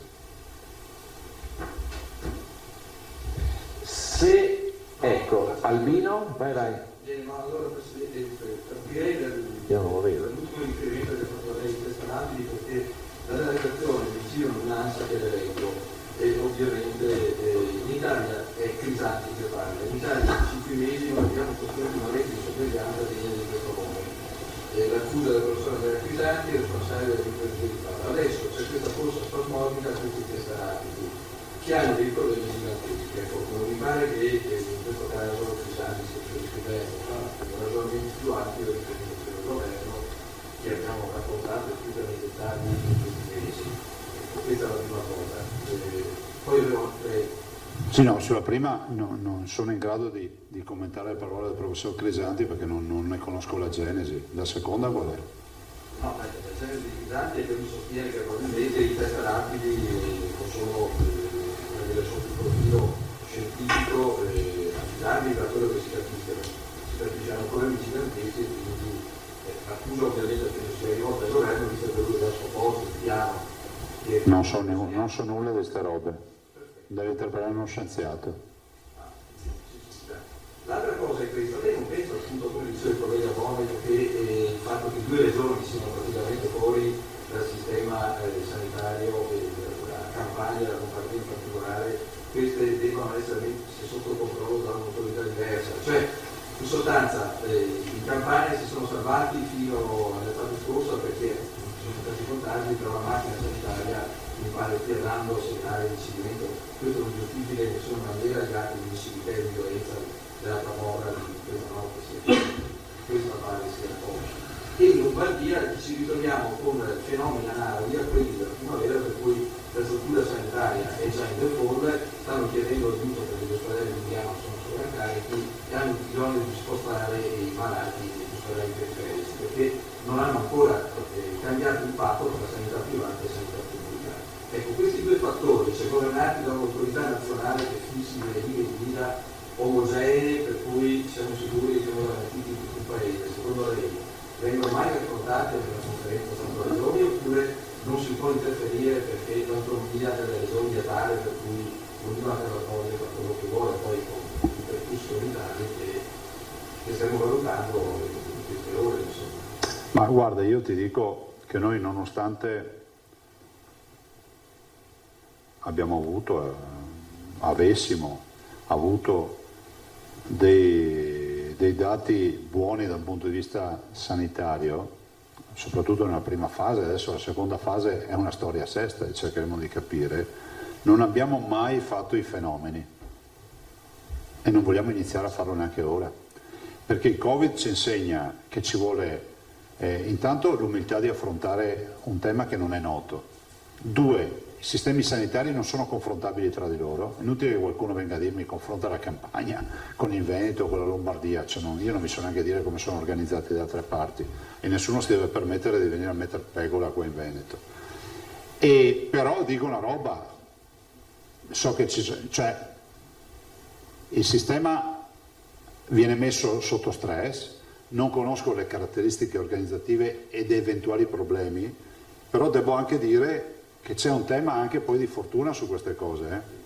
Guardate che la forza che ha avuto il virus, io parlo della prima ondata, in Lombardia è stata una roba paurosa, ma un virus che a volte è anche inspiegabile. Se ci pensate, noi abbiamo avuto che è un cluster, vabbè, è famoso perché è stato il primo, ma molto probabilmente se fosse stato il terzo o il quarto nessuno parlerebbe di Vo per i dati epidemiologici che ci sono a consuntivo su Vo, che magari un giorno ve li portiamo, perché tutti parlano di Vo, forse varrebbe la pena dire quanti morti ci sono stati, quanti infetti ci sono stati, quanti sono finiti in ospedale, non ce li abbiamo per ogni comune.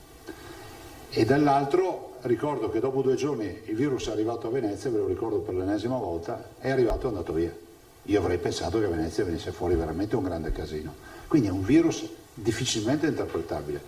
Ma addirittura vi aggiungo anche di più che nel sierologico si comincia a leggere anche a livello internazionale che alcuni pazienti hanno avuto il virus e non si rintracciano gli anticorpi nel sierologico. Quindi si pensa che ci siano anche altre letture rispetto all'immunità. Allora, se qualcuno pensa che di questo virus ne sappiamo tutto, si sbaglia. Oggi leggevo il professor Palù che parlava di una teoria, a mio avviso, non sbagliata. Io non sono nessuno per dire che il professor Palù non sbaglia, il professor Palù è un luminare. Però lui ha fatto un passaggio che magari a molti sarà sfuggito. Parla di ultravioletti, no? Perché d'estate il virus si è attenuato quasi a sparire? Lui dice nel passaggio che d'estate se c'è caldo c'è solo i raggi del sole che sono più incidenti, no? Perché l'estate è il momento in cui la Terra è più vicina al sole, e gli ultravioletti. Questo potrebbe spiegare molte cose. D'inverno gli ultravioletti non ci sono come d'estate così in maniera importante. Per cui capite che c'è un sacco di robe da studiare ancora sto via. Perché vi dico questo? Perché ogni storia fa storia a sé. Cioè, se qualcuno pensa di mettere l'omogenizzatore e dire che quello che accade in Italia è uguale per tutti, no, non è così. Albino, hai altre domande? No, per una curiosità, secondo lei è possibile proporre come terapia, come sistema di profilassi in massa, il tampone nei luoghi di lavoro, di imporre ai datori di lavoro di effettuare periodicamente attraverso le strutture sanitarie pubbliche e anche private, perché è evidente che la sanità pubblica non si può fare che esiste un sviluppo fisico, tecnologico, degli esami, però serve uno strumento di autotutela che è messo in atto, anche se tutti i dati che abbiamo dato e abbiamo pubblicato in questi giorni dimostrano che nei luoghi di lavoro l'infezione è basse, però comunque superiori a quelli delle scuole. Siccome si aspetta un periodo molto lungo fino a maggio, un compito del genere, fuori dalla ministra. Allora, se parliamo in senso generale, guardando la letteratura scientifica internazionale, e usciamo, allora, il tampone molecolare, quindi il tampone che deve necessariamente entrare in laboratorio, ha una processazione che è vincolata da tutto un modello organizzativo territoriale. Noi abbiamo 14 microbiologie in Veneto che lo fanno, abbiamo 2 laboratori di riferimento che sono Padova e Verona, ovviamente quello di Padova come massimo riferimento, però vi dico anche che oltre un certo limite noi vediamo già 20, 21, 22 mila al giorno. Basta che si rovesci una tanica in un laboratorio, già ne perdiamo 5 o 6 mila perché viene fuori un casino. Se a questo ci aggiungiamo la diagnostica rapida, quindi il tampone rapido, e se dicessimo che il tampone rapido, e non escludo che il governo affronti questo tema, lo può somministrare, diciamo, anche personale opportunamente formato, ma non necessariamente un medico, allora potrebbe essere già una grande frontiera, perché già noi vediamo la rapidità che abbiamo, perché non vai in laboratorio col tampone molecolare, col tampone rapido. Poi c'è il terzo livello, che è quello, evito di stare qui a parlarvi dei test rapidi di altro tipo, ma che è quello del test in autosomministrazione, sul quale noi stiamo lavorando, sul quale scrivetelo senza problemi, siccome dicono sempre che diciamo puttanate, poi abbiamo sempre ragione, il mondo sta lavorando e esistono già test rapidi in autosomministrazione, che sia chiaro. È un po' come la storia, ve lo ricordate quando è comparso il telefonino, il cellulare? I primi erano grandi come una valigetta e tutti dicevano ma non si diffonderà mai. Dopo 2 anni avevamo già il Motorola, possiamo dirlo tanto che non so se lo fanno ancora. Sì, lo startup era già un'evoluzione. Avevamo già una saponetta grande così, no? Così, era così più o meno il primo, poi paf, è diventato piccolissimo. Per dire che l'evoluzione c'è, attenzione che se noi riusciamo non a realizzare, peso bene le parole, c'è già in laboratorio da noi, io l'ho anche provato, ma validare con prove in doppio col tampone molecolare per vedere se funziona, noi nel giro di qualche settimana possiamo presentarlo. Capite a quel punto che opportunamente regolamentata la distribuzione e registrata, sapendo poi che il cittadino ha l'obbligo di segnalarsi in base, come un test di gravidanza, come una glicemia, capite che cambia il mondo. A questo punto capite, e qui condivido le parole del professor Crisanti quando dice oltre un certo limite non si può più fare la tracciatura, il contact tracing, ma è ovvio, quando cominci ad avere 2-3 mila persone al giorno vuol dire 60.000 persone al giorno da testare con i contatti stretti e tutto, c'è impossibile. C'è proprio un limite umano, no? Come dire uno mettiti sott'acqua in apnea e resta mezz'ora perché intanto devo fare, cioè, hai la certezza matematica che affoga. Quindi noi siamo in asfissia, nel senso che il tema del tampone in autosomministrazione è l'unica via di soluzione. Tampone, insomma, del test in autosomministrazione. Test fai da te per capirci. Guardate, il mondo sta andando verso questa direzione, Non è un'invenzione nostra. Noi abbiamo avuto il merito di averle portate queste robe, tipo il tampone rapido entra in Italia grazie a noi. Altre domande al Presidente? Se no lascio l'assessore Lanzarini. Domani ragazzi, se ci sono novità abbiate la cortesia, magari vi convocheremo sul tardi stasera, se no ci vediamo lunedì. Grazie, buona domenica a tutti, grazie. Vi lascio l'assessore Lanzarini. Grazie. Ricominciamo il giro, domande per l'assessore. Federiva R. Per ora scusa Albino, ma dove sei? Non sono più preoccupare, poi... ok. Federiva R.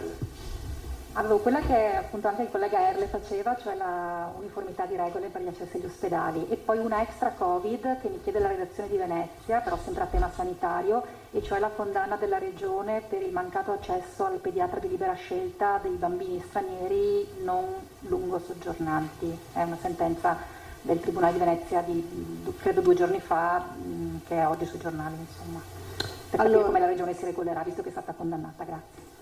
Allora, per quanto riguarda le visite all'interno degli ospedali, stamattina abbiamo fatto una lunga videoconferenza con tutti i direttori sanitari, ci siamo dati tempo fino a lunedì per preparare una circolare, un documento da poi applicare a tutti gli ospedali. La maggior parte degli ospedali sta applicando le regole che ci eravamo dati, ossia la maggior parte fa entrare un familiare alla volta per 15 minuti, qualcuno anche solo su prenotazione, quindi tenendo i reparti più liberi e puliti possibili. Ci sono poi 2 situazioni che sono quella dell'USL Berica, di cui ne abbiamo parlato anche ieri, che hanno invece blindato un po' di più gli accessi, e lo stesso anche per quanto riguarda l'USL Dolomiti, quindi Belluno Feltre, perché hanno ritenuto, concordando con i primari e le direzioni mediche, di blindare un po' di più, insomma, le strutture. Stiamo raccogliendo quindi un po' tutto quello che sta succedendo, alcuni fanno anche i tamponi per chi poi va in assistenza, quindi finivita e quant'altro, e quindi vorremmo anche in questo caso uniformare in tutto il territorio veneto, in tutte le USL, in tutti gli ospedali. Quindi abbiamo previsto che per lunedì, insomma, prepareremo quindi una sorta di circolare con queste indicazioni che saranno più uniformi possibili. Cosa vuol dire? Vuol dire che noi oggi non vogliamo blindare totalmente gli ospedali, come è successo, quindi non vogliamo chiudere gli ospedali ai visitatori. Cercheremo però di effettivamente mettere in campo tutte quelle buone prassi anche che si sono consolidate in alcune USL per far sì che quelli siano degli ambienti sempre più protetti. E mi sento anche di fare una raccomandazione, questa ci arriva anche proprio dai dirigenti degli ospedali, proprio nel cercare di far capire alle persone, sia per quanto riguarda l'ospedale sia per quanto riguarda il pronto soccorso, che siamo in una situazione effettivamente critica, nel senso che il virus c'è, e quindi cerchiamo di accedere a queste strutture solo qualora fosse veramente necessario e non invece in maniera come succedeva un tempo. Ritorniamo quindi ad avere quell'attenzione che c'è stata soprattutto nel periodo di piena emergenza. Secondo tema era quella questione della pediatria, del pediatra per i bambini stranieri. Ma abbiamo preso atto e quindi di conseguenza insomma c'è una sentenza, abbiamo preso atto, adesso la parte legale sta valutando appunto la sentenza. In vista di un appello in questo senso o cambia qualcosa adesso nelle modalità organizzative? Questo era il senso della domanda. Aspettiamo la relazione dell'avvocatura regionale per poi decidere appunto sul proseguo. Erle. No, era la stessa domanda. Albino? Ma c'era una curiosità che mi serve per capire. Se noi prendiamo i dati in Veneto, i dati provinciali, c'è una grandissima differenza tra Rovigo e Belluno. Sono due province con densità di popolazione più o meno analoghe. Mi pare che una Rovigo abbia questo casi di positivo, Belluno e si riesce a capire qual è, cioè... Allora teniamo conto che Belluno ci sono dei cluster che si sono molto propagati, cioè allora c'era il primo cluster che era quello, se vi ricordate, San Stefano di Cadore, di tutto il Comelico, cioè in cui ogni giorno aumentavamo di 10 positivi, insomma quindi con un numero importante, tant'è che è stata creata anche una zona rossa, se vi ricordate, in accordo con i comuni su quella zona. E poi ci sono due situazioni che hanno sicuramente fatto aumentare molto i casi, che sono la casa di riposo di Cortina e la casa di riposo di Ponte delle Alpi, dove tipo nella casa di riposo di Cortina alla fine insomma quasi tutta la struttura è positiva, e quindi mentre la stessa cosa non sta succedendo, non è successo in alcune strutture del Rodicino, quindi questa è la differenza, cioè dei cluster individuati ma con numeri molto importanti. I cluster sono individuati, sono sotto controllo, non è che l'evoluzione sia ancora esponenziale. No, allora è chiaro che quando parliamo anche tipo di case di riposo, poi c'è tutto il fronte degli operatori, delle famiglie degli operatori, quindi ci possono essere anche dei numeri, diciamo, che di conseguenza insomma aumentano, ma oggi insomma questi cluster sono isolati. Se non ci sono altre domande chiuderemmo qua. Grazie a tutti. Se no è colpa di votazioni, Eccoci, allora siamo nuovamente in studio con la nostra edizione straordinaria del telegiornale. Avete sentito quelle che sono le novità che ci ha illustrato il governatore del Veneto Luca Zaia, a partire dai numeri del contagio di oggi. Li possiamo riepilogare insieme, abbiamo anche la grafica con appunto la consueta tabella che ci è appena arrivata dall'azienda Zero. Sono 1125 i nuovi positivi in Veneto da ieri sera a questa mattina, che sommati ai positivi appunto di ieri sera fa un totale di 1729 nuovi contagiati nella nostra regione. Cresce anche il numero dei ricoverati, sono 631 più 10 rispetto a ieri, e cresce anche di 5 unità il numero dei pazienti ricoverati in terapia intensiva, sono 73 oggi. Per quanto riguarda i decessi, si devono registrare in Veneto nelle ultime 24 ore altri 9 morti, ma il dato sul quale oggi si è soffermato il governatore del Veneto Luca Zaia, che ha detto appunto che i dati devono essere anche interpretati, è quello del confronto tra la situazione dell'andamento dell'epidemia oggi in Veneto e quella in marzo, portando il confronto tra i dati dei positivi registrati il 22 di marzo, uno dei momenti più drammatici, una delle giornate più drammatiche dell'epidemia primaverile, quando c'erano stati 412 positivi, confrontati con i dati del 21 di ottobre, 1553 positivi. Naturalmente la differenza la fa il numero dei tamponi, decisamente 5 volte superiore oggi rispetto a quelli appunto che c'erano in quel momento. La differenza fondamentale però è l'incidenza dei positivi sulle persone tamponate, che a marzo era del 15,2%, mentre oggi è del 7,7%. Questo spiega quindi anche la differenza che c'è di percentuale appunto di ricoverati rispetto a quella che avevamo registrato nel momento più drammatico drammatico dell'epidemia. Rimane comunque il dato attuale di ricoverati che ha detto il governatore è sicuramente importante ed è da tenere presente. Parliamo di ricoverati nei reparti di degenza ordinaria, quindi non in terapia intensiva, che sono appunto, dicevamo, 631, pari ad un ospedale, ad un hub provinciale, quindi insomma un numero di ricoverati elevato che impone quindi anche uno sforzo notevole del sistema sanitario, ed è proprio questo appunto che bisogna cercare di evitare a tutti i costi, ha detto il governatore, cioè quello di andare ad intasare gli ospedali così da far sì che vengano poi meno altre prestazioni sanitarie dedicate appunto ai pazienti non Covid. Questi quindi i punti fondamentali, ma avremo poi modo naturalmente di parlarne collegandoci con il nostro Filippo Fois, che si trova appunto all'unità di crisi di Marghera.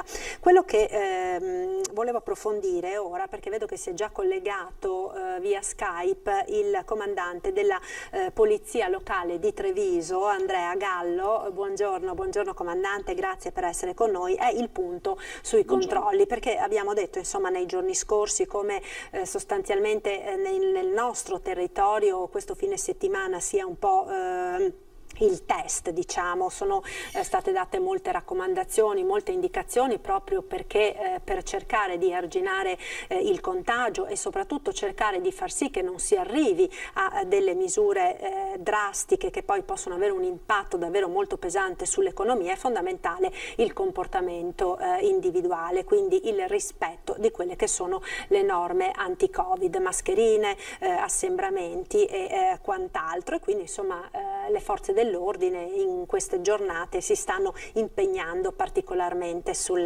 territorio. Comandante, allora ieri sera una nostra troupe ha seguito i vigili urbani durante questi controlli, abbiamo anche delle immagini che ci ha inviato il collega Nicola Marcato. Vuole un po' illustrarci insomma come è andata questo primo venerdì, diciamo, di controlli intensificati, anti-movida, anti-assembramenti? Certo, confermo che ieri sera 2 pattuglie sono state impegnate per la verifica di assembramenti, soprattutto nel centro di Treviso.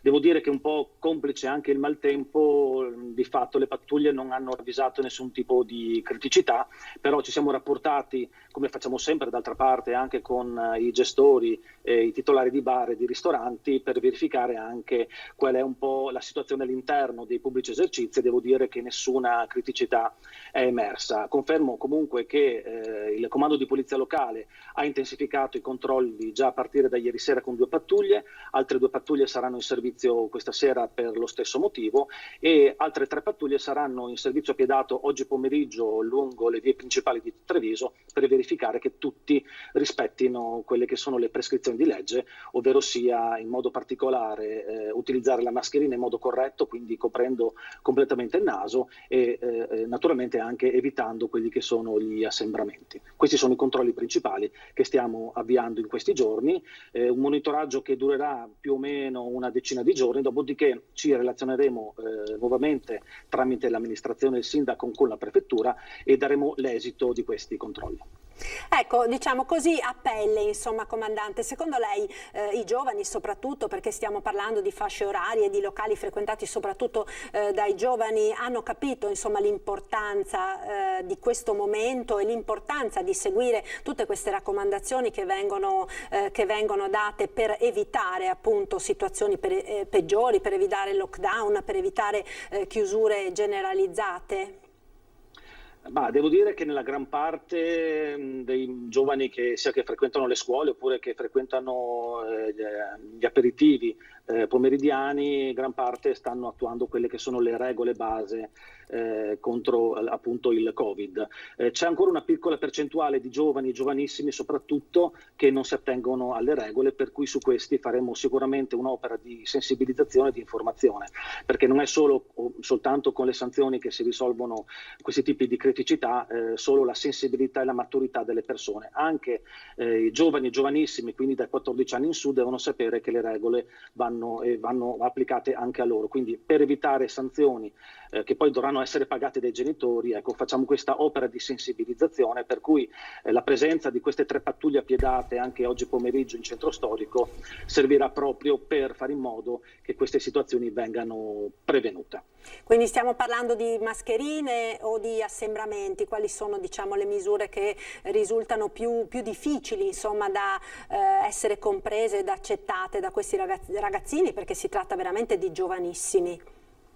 Ma diciamo entrambe le situazioni le stiamo riscontrando, quindi mascherine utilizzate in modo difforme, quindi spesso portate senza il naso coperto, addirittura proprio portate sotto il mento, e gruppi di persone che stanno vicine senza rispettare il metro di distanza. Quindi quello che facciamo ormai da molti giorni, anche per dire settimane, e che faremo anche oggi pomeriggio, è proprio di avvisare giovani e giovanissimi di rispettare il metro di distanza, quindi la distanza sociale, ed utilizzare naturalmente quelle che sono le mascherine, portarle in modo corretto, quindi coprendo completamente bocca e naso. Ecco, quindi è un'operazione che stiamo facendo veramente da molte settimane, i risultati li stiamo avendo, però purtroppo c'è ancora una piccola percentuale di giovanissimi che non rispetta le regole, per cui la presenza serve proprio per questo. Diciamo che comunque con il DPCM, che ha vietato dalle 18 la possibilità di rimanere in piedi con il bicchiere in mano sostanzialmente, quindi ha evitato gli aperitivi dopo le 18, le criticità che forse si potevano riscontrare qualche settimana fa, con l'entrata in vigore di questo DPCM di fatto sono scomparse. Ecco, quant'è la sanzione, comandante? Lo vogliamo ricordare, perché magari laddove non funziona l'educazione forse il deterrente, insomma, è intervenire sul portafogli delle persone. Decisamente sì, in quanto la sanzione va dai 400 ai 1000 euro, per cui il pagamento cosiddetto in misura ridotta, quindi il pagamento diretto, è di 400 euro.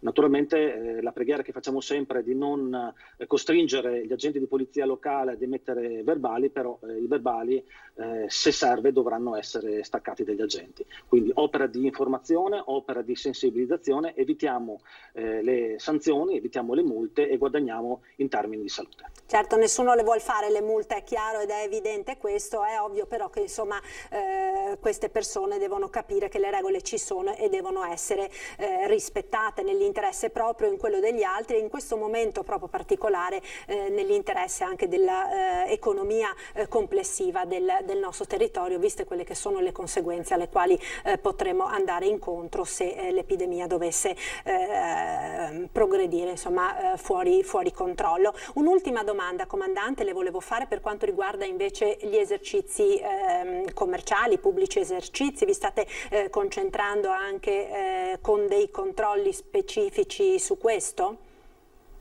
Ma i controlli sono ordinari, nel senso che noi comunque controlliamo sempre quelli che sono i comportamenti all'interno di esercizi commerciali, quindi negozi, e all'interno di ristoranti e bar. Devo dire che comunque gli esercenti hanno dimostrato ancora una volta la grande collaborazione nei confronti delle istituzioni e delle forze di polizia, per cui se ci sono delle criticità a volte sono loro i primi ad avvisarci, e questo è un atteggiamento assolutamente costruttivo, perché solo così facendo, quindi dandosi reciprocamente una mano, ovviamente ognuno per i propri compiti, possiamo comunque prevenire situazioni di criticità sia all'interno che all'esterno di negozi o pubblici esercizi. Quindi devo dire che questo senso di responsabilità a Treviso è molto forte e sta dando sicuramente i suoi buoni frutti.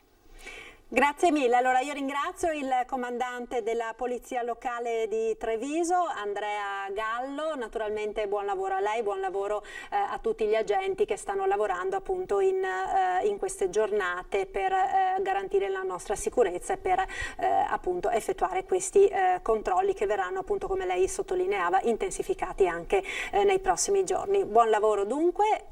Grazie a voi. Saluti, allora noi ora ci fermiamo per qualche istante di pubblicità, linea alla regia, tra poco.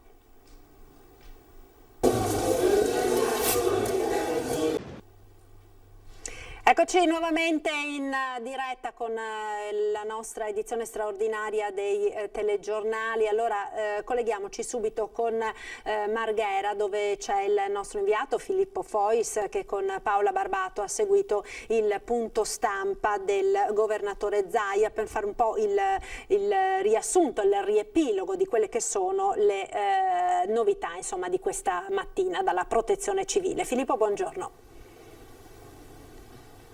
Buongiorno Marta, buongiorno ai nostri telespettatori. Siamo in attesa qui a Marghera, come nel resto d'Italia, dell'arrivo del DPCM del governo. In base a quello poi ci saranno novità anche in Veneto. Come sapete le regioni possono dire la loro su quelli che sono i provvedimenti decisi a livello centrale, ma solamente in via peggiorativa, vale a dire se c'è un provvedimento limitativo i presidenti di regione, i consigli regionali possono renderli ancora più stringenti, ma non li possono allentare. Da questo punto di vista, quindi, prima di qualsiasi mossa da parte di Venezia si attende di capire che cosa hanno deciso a Roma. Nel frattempo è stata scattata la consueta fotografia di quella che è la situazione contagi in regione, con anche un'interessante comparazione di dati rispetto a questa primavera. Innanzitutto diciamo com'è la situazione al momento. In questo momento in Veneto ci sono 15.621 positivi, sono 1.587 in più, 1.587 nuovi positivi nelle ultime 24 ore. Gli isolati sono quasi 15.000, 14.958 per la precisione, di cui 631 ricoverati, di questi 83 sono negativi e 73 in terapia intensiva. In terapia intensiva ci sono anche 5 negativi, ci sono 9 decessi nelle ultime 24 ore ascrivibili al coronavirus e 27 persone che invece sono state dimesse. Dunque i numeri rimangono sempre molto alti. Oramai i nuovi positivi si contano a migliaia, ogni giorno è una cifra superiore ai 1.000, siamo a 1.500 nelle ultime 24 ore. È un dato impressionante che però, diceva Zaia, va contestualizzato con quella che è la macchina dei controlli che è stata messa in piedi in questi mesi. Per esempio, se noi andassimo in un periodo critico della pandemia come quello di marzo e prendessimo i dati del 22 marzo, queste sono le cifre che sono state dette poco fa, i positivi erano solamente 412, i positivi della giornata del 22 marzo contro i 1553 del 21 ottobre. Però in quella circostanza, il 22 marzo, erano stati fatti 2.703 tamponi, mentre il 21 di ottobre ne sono stati fatti 20.181, senza considerare poi 10.000 test rapidi. Questo significa che se si fosse fatto lo stesso numero di tamponi del 21 ottobre a marzo, i positivi sarebbero potuti essere circa 3.000, quindi una cifra molto più alta rispetto a quella che abbiamo saputo. Allora, prima i positivi erano il 15,2% delle persone che si sottoponevano a tampone, adesso sono la metà, il 7,7%. Questo quindi vuol dire che le cifre sono molto alte perché si fanno molti più controlli. Non significa per questo che la situazione non sia grave, perché ci stiamo avviando a un autunno in cui il coronavirus provocherà comunque diversi problemi, ma la situazione va comunque contestualizzata rispetto a quelli che sono i controlli, per cui sono numeri importanti. Sì, bisognerà prendere dei provvedimenti, certamente bisognerà continuare a utilizzare tutte le precauzioni del caso, a partire dalla mascherina, è stato ribadito anche oggi, e dal distanziamento sociale, certo, però diciamo che la situazione va, come vi dicevo prima, anche contestualizzata con quella che è la situazione dei controlli e dei tamponi. Certo, allora Marta. Filippo, io ti ringrazio moltissimo per questo collegamento e per aver riassunto, insomma, in sintesi quelli che sono stati i punti salienti dell'intervento di questa mattina del governatore Zaia, ovviamente in attesa di conoscere quelle che saranno le decisioni del governo, molto probabilmente in serata, no? Diceva il governatore Zaia, ci sarà questo nuovo incontro con le regioni, dopodiché se ci saranno novità tornerà a fare un punto stampa domani alle 12:30, altrimenti ci si rivede esatto, da lunedì. questo si capirà se ci sarà il punto stampa di domani, altrimenti se ne riparla lunedì. Certo, allora grazie mille a Filippo Fois, grazie a Paola Barbato. Noi torniamo in studio per parlare, appunto, dicevamo, di questo fine settimana di controlli straordinari, e non solo, proprio perché sicuramente è un po' un banco di prova anche per verificare se effettivamente i cittadini hanno compreso la serietà della situazione, hanno compreso soprattutto l'importanza di rispettare quelle che sono le indicazioni che ci sono state date. In questo molti sindaci anche della nostra regione, del nostro territorio, hanno fatto degli appelli molto accorati, compreso il sindaco di Padova Giordani, ed abbiamo in collegamento Skype, ecco, lo vedo che si è collegato, il vice sindaco di Padova Andrea Michalizzi. Buongiorno Michalizzi, grazie per essere con noi. Allora, innanzitutto, com'è andata questa notte di controlli che c'è stata a Padova, con la novità, diciamo, del ritorno anche dei mezzi della protezione civile che hanno girato per il comune lanciando dei messaggi alla cittadinanza? Sì, buongiorno e grazie a voi di questo spazio. Noi stiamo continuando un'azione sul doppio binario, quello del controllo, cioè delle regole, quindi, ma anche quello della comunicazione, della sensibilizzazione, consapevoli del fatto che qui la fase si supera nel minor tempo possibile se tutti quanti noi adottiamo comportamenti corretti. Quindi, oltre all'ordinanza che il sindaco ha voluto promulgare, anticipando magari anche alcune disposizioni nazionali, lo abbiamo fatto però in accordo con le associazioni di categoria, perché sono state incontrate, abbiamo insieme stabilito che è meglio che le attività si mantengano in una situazione magari di minor libertà consapevole, ma evitare il disastro del lockdown. Quindi, da una parte ci siamo attivati per aggiungere precauzioni, dall'altra cerchiamo un'alleanza con i cittadini. Padova è una città che ha risposto bene, tutti quanti siamo consapevoli di quello che è stato il lockdown, abbiamo anche assimilato, come dire, alcune regole che purtroppo abbiamo dovuto seguire. Ecco, se in questa fase ciascuno di noi si autoregola il più possibile, cercando di limitare i propri contatti e i propri spostamenti a quelli, come dire, essenziali, senza rinunciare ovviamente al lavoro, che è la cosa principale, anche a qualche contatto con le persone più care ovviamente, ma con il massimo del rispetto delle normative, la mascherina, anzitutto io ora non la uso perché sono da solo in ufficio. Ecco, queste sono questa è la linea che stiamo adottando: regole e consapevolezza, comunicazione di quelle che sono le normative, in una città che ha ben risposto prima e che anche in queste sere stiamo verificando che si comporta in modo ordinato. Ecco, quindi insomma i padovani sembrano avere recepito il messaggio, vice sindaco. Allora, è difficile fare una generalizzazione e abbiamo ovviamente delle situazioni più a rischio di altre. Per esempio, due punti adesso mi viene da citare. Uno sono i luoghi di aggregazione, che sono i luoghi dove normalmente anche le persone, come dire, tendono a vivere in modo più rilassato, perché magari sono con persone che conoscono, con amici. C'è la tendenza a pensare che più una persona è vicina anche dal punto di vista, come dire, del rapporto affettivo, meno c'è rischio contagio. Non è vero, tutti possono essere, come dire, un veicolo del virus. Ecco, questo è un campanellino d'allarme, nel senso che le situazioni di aggregazione, in una anche situazione in cui giustamente la gente cerca anche dei momenti di rilassatezza, dobbiamo sapere che vanno controllate e moderate. La cosa migliore e più efficace, anche per non arrivare a regole più restrittive, è quello dell'autocontrollo.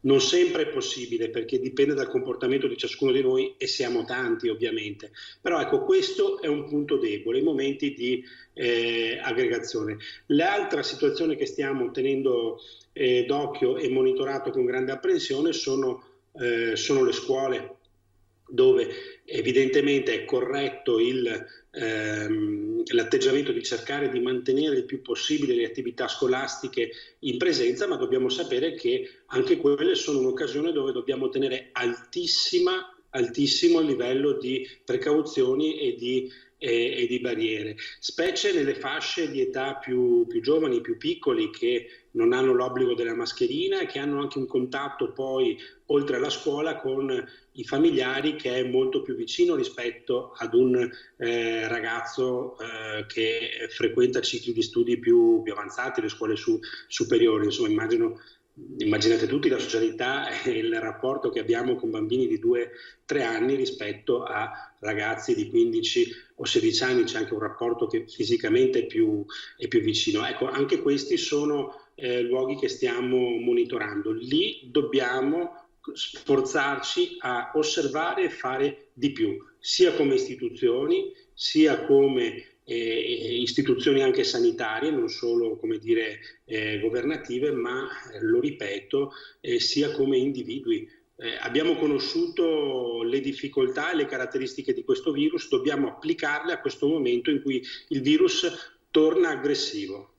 Ecco, Vice Sindaco, sono ore di grande attesa anche nella nostra regione, l'abbiamo sentito prima appunto dal punto stampa del governatore, si è in attesa di capire se ci sarà questo nuovo DPCM da parte del governo, che cosa prevederà, quali saranno le misure, circolano alcune indiscrezioni, ma insomma non è il caso di dire delle cose che poi magari verranno smentite nei fatti. Quel che è certo è che lo spettro di un eventuale lockdown è vissuto veramente con terrore da tutto il mondo produttivo del nostro territorio. Di questa mattina l'appello degli artigiani, per esempio, dicono un nuovo lockdown sarebbe il KO definitivo per il nostro settore. Secondo lei, Vice Sindaco, esiste una via di mezzo, esiste una possibilità in qualche maniera di contemperare questi due aspetti, la tutela della salute, l'evitare che il sistema sanitario vada in tilt e nello stesso tempo salvaguardare l'economia? Sì, certo. Io penso che nessun legislatore vorrebbe attuare un nuovo lockdown e nessun legislatore vorrebbe attuare nessun tipo di restrizione. Qui il nemico non sono le regole, il nemico è il virus che dobbiamo contrastare ad ogni modo.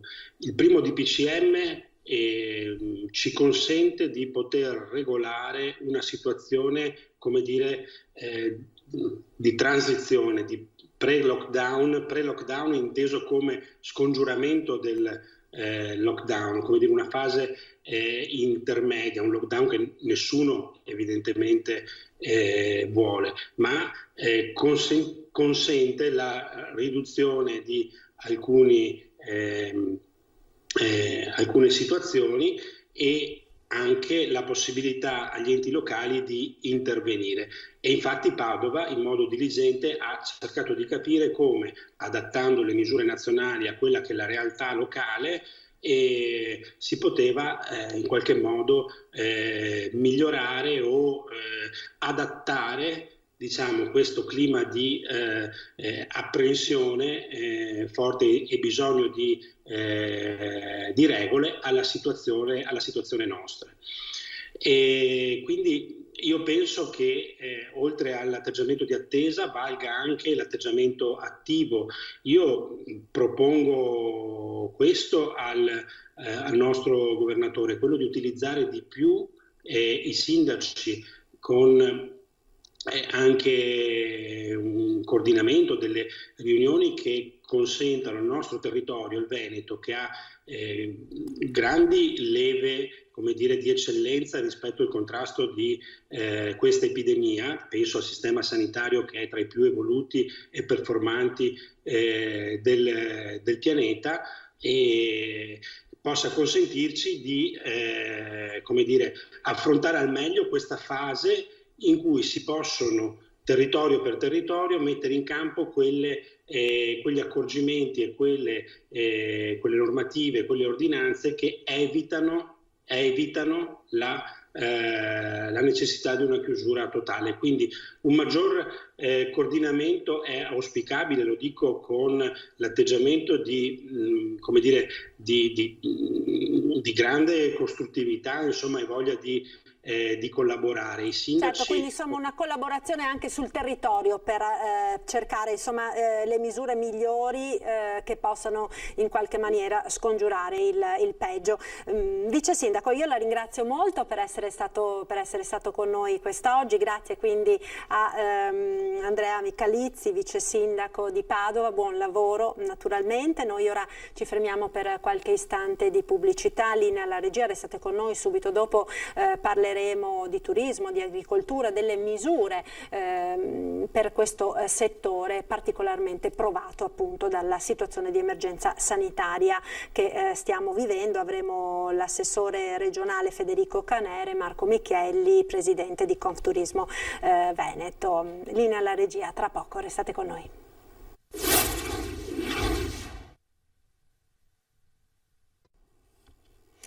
Eccoci nuovamente in diretta in quest'ultima parte della nostra edizione straordinaria del telegiornale. Parleremo ora di economia, di turismo, delle ripercussioni che questa situazione sta avendo in uno dei settori così strategici ed importanti per l'economia della nostra regione, della regione del Veneto. Per questo abbiamo in collegamento Federico Canera, assessore regionale al turismo e all'agricoltura. Buongiorno Assessore. Buongiorno. E Marco Michielli, Presidente di Confturismo del Veneto. Buongiorno Presidente, grazie ad entrambi per essere qui con noi quest'oggi. Assessore, volevo cominciare da lei, innanzitutto congratulazioni per il nuovo incarico che continua insomma il lavoro fatto negli anni precedenti, nel mandato precedente, con l'aggiunta insomma ulteriore del settore dell'agricoltura, due deleghe sicuramente di peso e di grande importanza, soprattutto insomma in questo momento nel quale questi settori stanno attraversando un momento particolarmente difficile. Sono ore di attesa, no? In tutto il paese si sta aspettando di capire che cosa ci attenderà nelle prossime ore, se arriverà questo nuovo DPCM, quali misure restrittive saranno prese. E quel che è certo è che un po' da tutto il mondo produttivo si leva un grido, insomma un nuovo lockdown sarebbe il KO definitivo per molti settori dell'economia, pensiamo al turismo in maniera particolare. Sì, innanzitutto grazie per le congratulazioni, anche se ora arriva il difficile, nel senso che abbiamo molte tematiche da affrontare, sia nelle questioni riguardanti il turismo che nell'agricoltura, che sono sicuramente due pilastri del Veneto. In particolare il turismo fa, sapete, 18 miliardi di fatturato e oggi come oggi forse è anche quello che risente di più della situazione, così come è successo purtroppo nel precedente lockdown.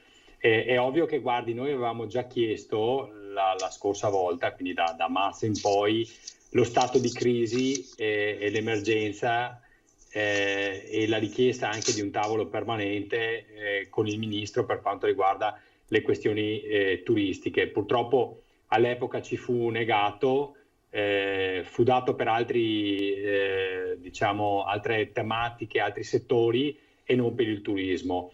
Io auspico che questa volta ci sia una presa di posizione importante e forte, ma non soltanto per decretare l'eventuale stato di crisi nel caso in cui si aggravi la situazione, perché guardi, già oggi poi vedo che c'è anche Marco Michielli collegato, quindi lui lo può dire meglio di me, ma anch'io sono in contatto non solo con le categorie ma anche con singoli albergatori, e anche questa mattina mi hanno telefonato parlandomi di un fuggi generali da molte località turistiche, dagli alberghi. Sono tutti preoccupati. Pensiamo al congressuale che si stava riprendendo proprio in questi mesi, anche perché questi sono i mesi, se vogliamo, dei congressi. Si era fatta un grande lavoro anche di promozione, non solo regionale, ma anche da parte delle stesse categorie economiche, degli imprenditori stessi, partecipando alle fiere online anche che avevamo messo in piedi. E oggi sentir parlare di chiusure,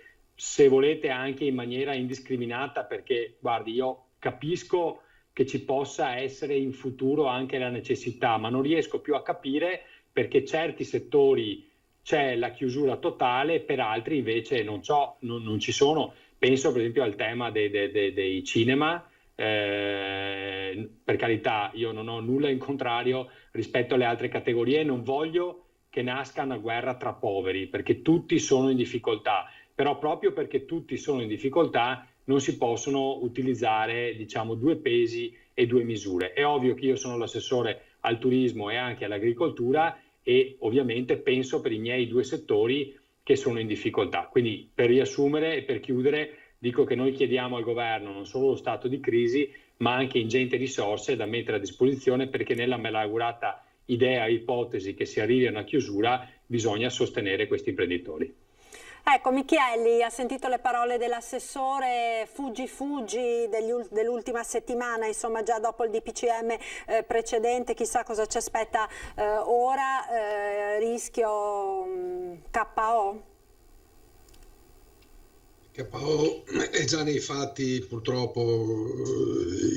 I colleghi albergatori che chiamano l'assessore gli rappresentano la situazione, non fanno altro che rappresentare la situazione di aziende che hanno ridotto i fatturati al 15%, 10%, e quel 10%, quei 4 gatti, mi passi l'espressione, di clienti che ancora non consentono, sia chiaro, di fare pareggio, ma insomma danno l'illusione di poter tenere aperto, stanno scappando anche quelli. Quindi io vedo nei fatti ormai, per quel che riguarda gli esercizi alberghieri, una chiusura sempre più marcata. D'altra parte il consiglio, il suggerimento che do anch'io ai miei, perché tenere aperto andando incontro a notevoli costi per non avere ritorni, e per quanti mesi non si sa, non può far altro che far portare i libri aziendali in tribunale. Quindi purtroppo la situazione è questa. Mi lasci dire una cosa, perché l'assessore ha toccato un punto che per me è particolarmente incomprensibile. Cioè, io ho sempre pensato tutta la mia vita che entrando nelle sacre stanze di Palazzo Chigi ci fosse un archivio, dei cassetti per meglio dire, da aprire in caso di emergenza. In caso di alluvione apri il cassetto, le procedure già tutte fatte. In caso di pandemia le procedure già tutte fatte 20 anni prima, aggiornate, eccetera eccetera, come fa qualunque azienda. Non esiste un'azienda un po' strutturata che non abbia un piano. Succede un incendio in un capannone, cosa dobbiamo fare? Succede, non lo so, un'altra disgrazia naturale, succede un crollo del cambio di una determinata valuta con la quale esportiamo. Ecco, io non capisco perché le imprese private sono strutturate e preparate a reagire in tempo reale a queste cose. Noi qui stiamo assistendo a un balletto che dura ormai, non è nemmeno più stucchevole, è un balletto che dura dal mese di febbraio, ma proviamo a fare così, ma proviamo a fare colà. Poi mi lasci anche dire, abbiamo passato 4 mesi nei quali sostanzialmente si è detto liberi tutti. Questi 4 mesi non li abbiamo impiegati sapendo che sarebbe tornata la seconda ondata a fare nuove unità, come si chiamano, terapie intensive in alcune regioni, in alcune altre. Abbiamo perso tempo, perso inesplicabilmente tempo. I pochi fondi che avevamo a disposizione li abbiamo dati a pioggia. Sono imbufalito? Sì, sono imbufalito. Perché in questi casi, e ha ragione di nuovo l'assessore, non si deve fare la scaletta delle disgrazie, però si deve dire c'è un settore che ha perso e un settore che non ha perso. Quello che non ha perso non viene soccorso in questa fase. Quelli che hanno perso vanno soccorsi. Poi soprattutto mi riferisco a bar e ristoranti. Qui gli abbiamo detto riaprite, hanno speso soldi per le misure di sicurezza. hanno avuto il coraggio di riaprire in queste condizioni, in condizioni già menomatte, perché togliendo coperti a un ristorante gli si toglie la marginalità, per cui un ristorante che viaggia a metà dei coperti dell'anno scorso è già condannato, se fa strapieno, a pareggiare i conti. Adesso gli si dice chiudete alle 23 e poi alle 22, da qualche parte alle 18. Io trovo più corretto da parte dello Stato, se l'obiettivo è quello di chiuderli, chiudiamoli, ristorandoli del mancato guadagno. In Inghilterra, non ve la vendo come fonte autentica, ieri in televisione sentivo un esperto che diceva: ma guardate che in Inghilterra hanno preso il bilancio del 2019, bilancio del 2020, hanno restaurato dell'80%,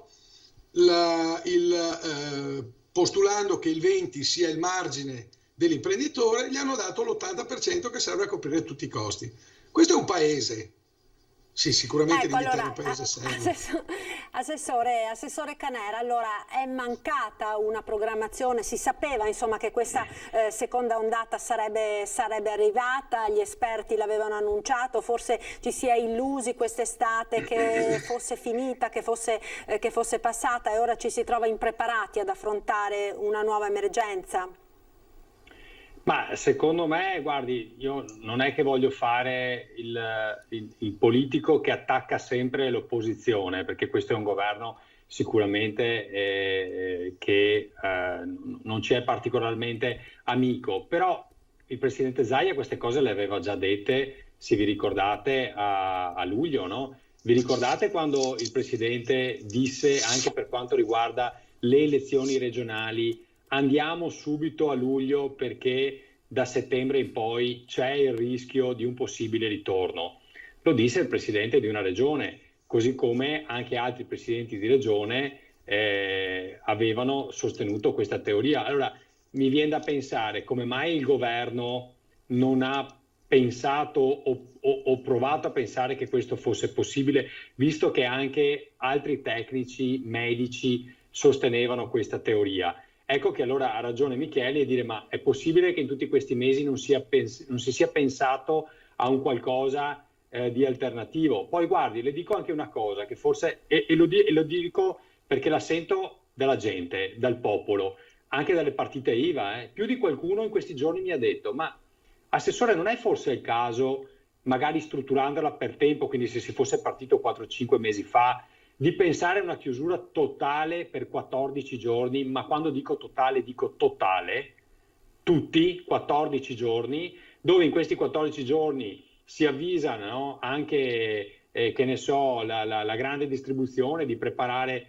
i supermercati per poter fornire la gente di cibo, e si fa una serrata totale, ma per 15 giorni, non per 4-5 mesi in continuazione, perché questi 4-5 mesi che abbiamo già vissuto in passato, e il rischio è di rivederli in futuro, però chiusure a spizzichi e bocconi, parziali, cioè qualche settore sì, qualche settore no. Poi guardi, anche solo fare l'annuncio e poi magari non fare nessuna misura fa già danni, perché a me gli albergatori, ma non solo gli albergatori, anche i baristi, i commercianti mi dicono che da quando Conte, il presidente Conte, scusate, non voglio mancare di rispetto, ha cominciato a dire in televisione è possibile una chiusura tra non si sa quando, i commercianti, i baristi, gli albergatori hanno visto subito il fuggi-fuggi.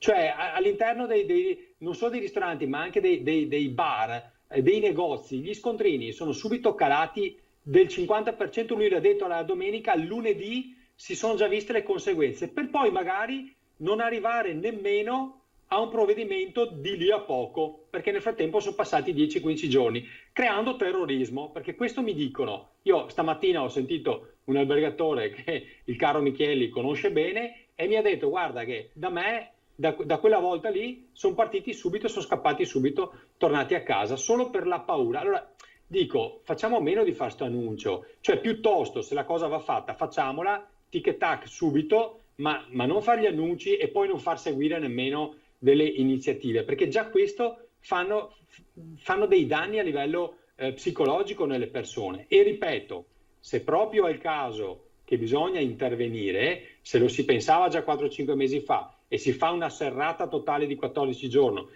lasciando fuori soltanto ovviamente i servizi fondamentali, cioè penso agli ospedali ovviamente, alla sanità, ma il resto si chiude tutto, probabilmente si soffre anche meno, cioè la si prende come 15 giorni di vacanza, scusatemi il termine improprio, ma almeno lo si debella. Ma in queste condizioni qua è ovvio che siamo tutti preoccupati. Io il nuovo lockdown non credo che si possa sopportare come quello che abbiamo fatto. Allora, ecco, tra l'altro, Assessore, c'è anche la novità dell'altro ieri, insomma, della Germania, che ha messo anche la nostra regione, il Veneto, assieme a altre regioni d'Italia, nella lista nera dei contagi, insomma, zona rossa per il rischio contagi, con quarantena per chi rientra in Germania dal nostro paese. Sappiamo quanto l'apporto, diciamo, della Germania sia importante per il nostro sistema economico, turismo, ma non solo, naturalmente.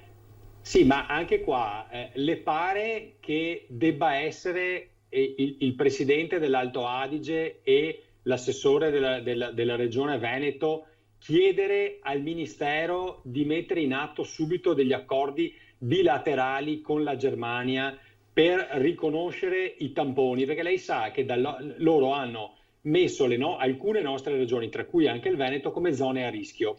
Quindi dall'8 novembre in poi, se non c'è un accordo bilaterale Italia-Germania, loro, qualsiasi persona che rientra dall'Italia, qualsiasi tedesco che rientra dall'Italia, si fa la quarantena.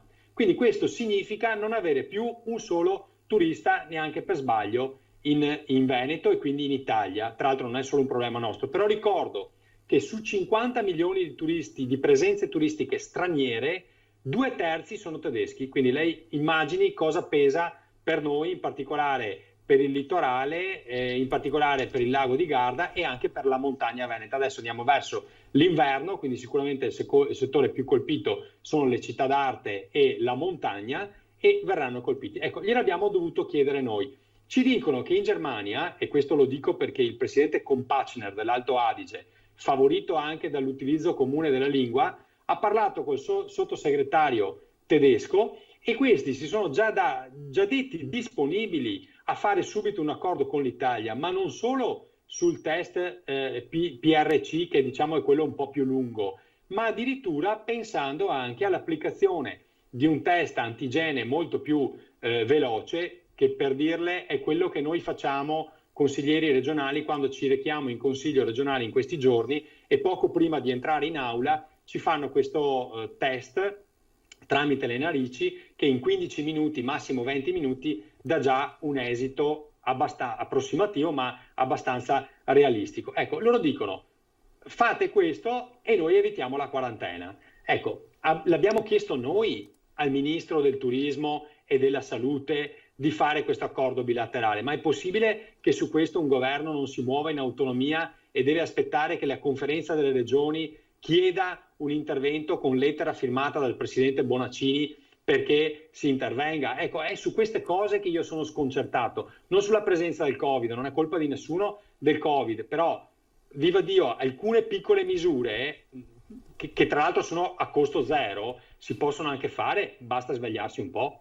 Certo, allora Micheli, proprio flash in 30 secondi perché la regia chiama la chiusura su questo aspetto dei tedeschi, no? della Germania, che ci ha messo nella lista dei paesi a rischio. Avete già visto l'effetto, insomma, pratico nelle aziende?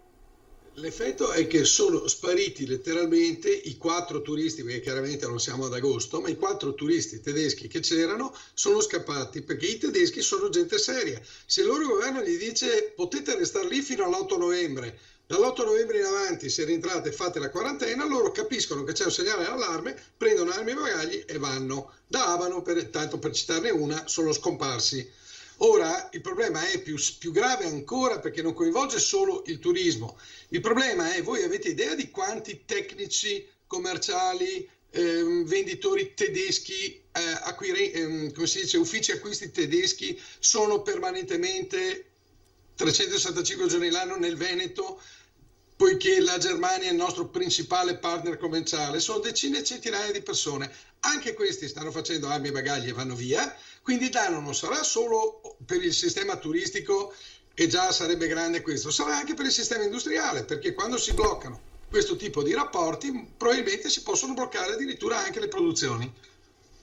Quindi insomma è un quadro davvero molto preoccupante quello che ci avete illustrato. Io vi ringrazio per questo contributo, per essere stati con noi in questa lunga diretta dedicata all'approfondimento dei tanti aspetti di quanto sta succedendo nel nostro territorio in seguito alla situazione che stiamo vivendo. Grazie dunque a Federico Canera, assessore regionale al turismo e all'agricoltura, grazie a Marco Michielli, presidente di Confturismo Veneto. Buon lavoro naturalmente ad entrambi. Noi ci salutiamo, la nostra diretta termina qui, linea alla regia per il meteo. Arrivederci e buon pomeriggio.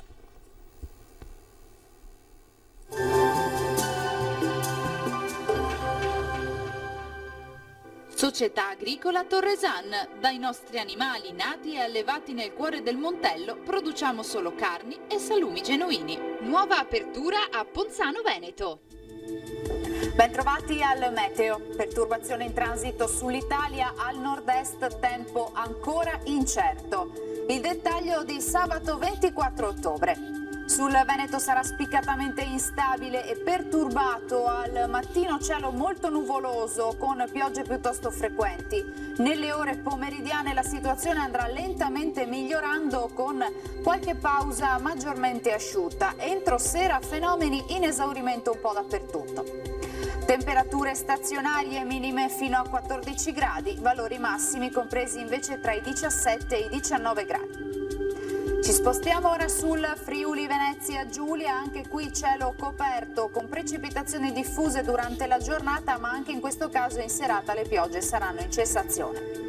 Temperature minime tra 10 e 15 gradi, massime sui 15-19 gradi all'incirca. Infine uno sguardo alla situazione del Trentino Alto Adige, anche qui rovesci dappertutto, dal pomeriggio però graduale miglioramento con piogge via via più rare. Temperature minime sui 6-9 gradi, massime sui 19 gradi all'incirca. Dal meteo di Antena 3 per ora è tutto, grazie per l'attenzione e arrivederci al prossimo aggiornamento.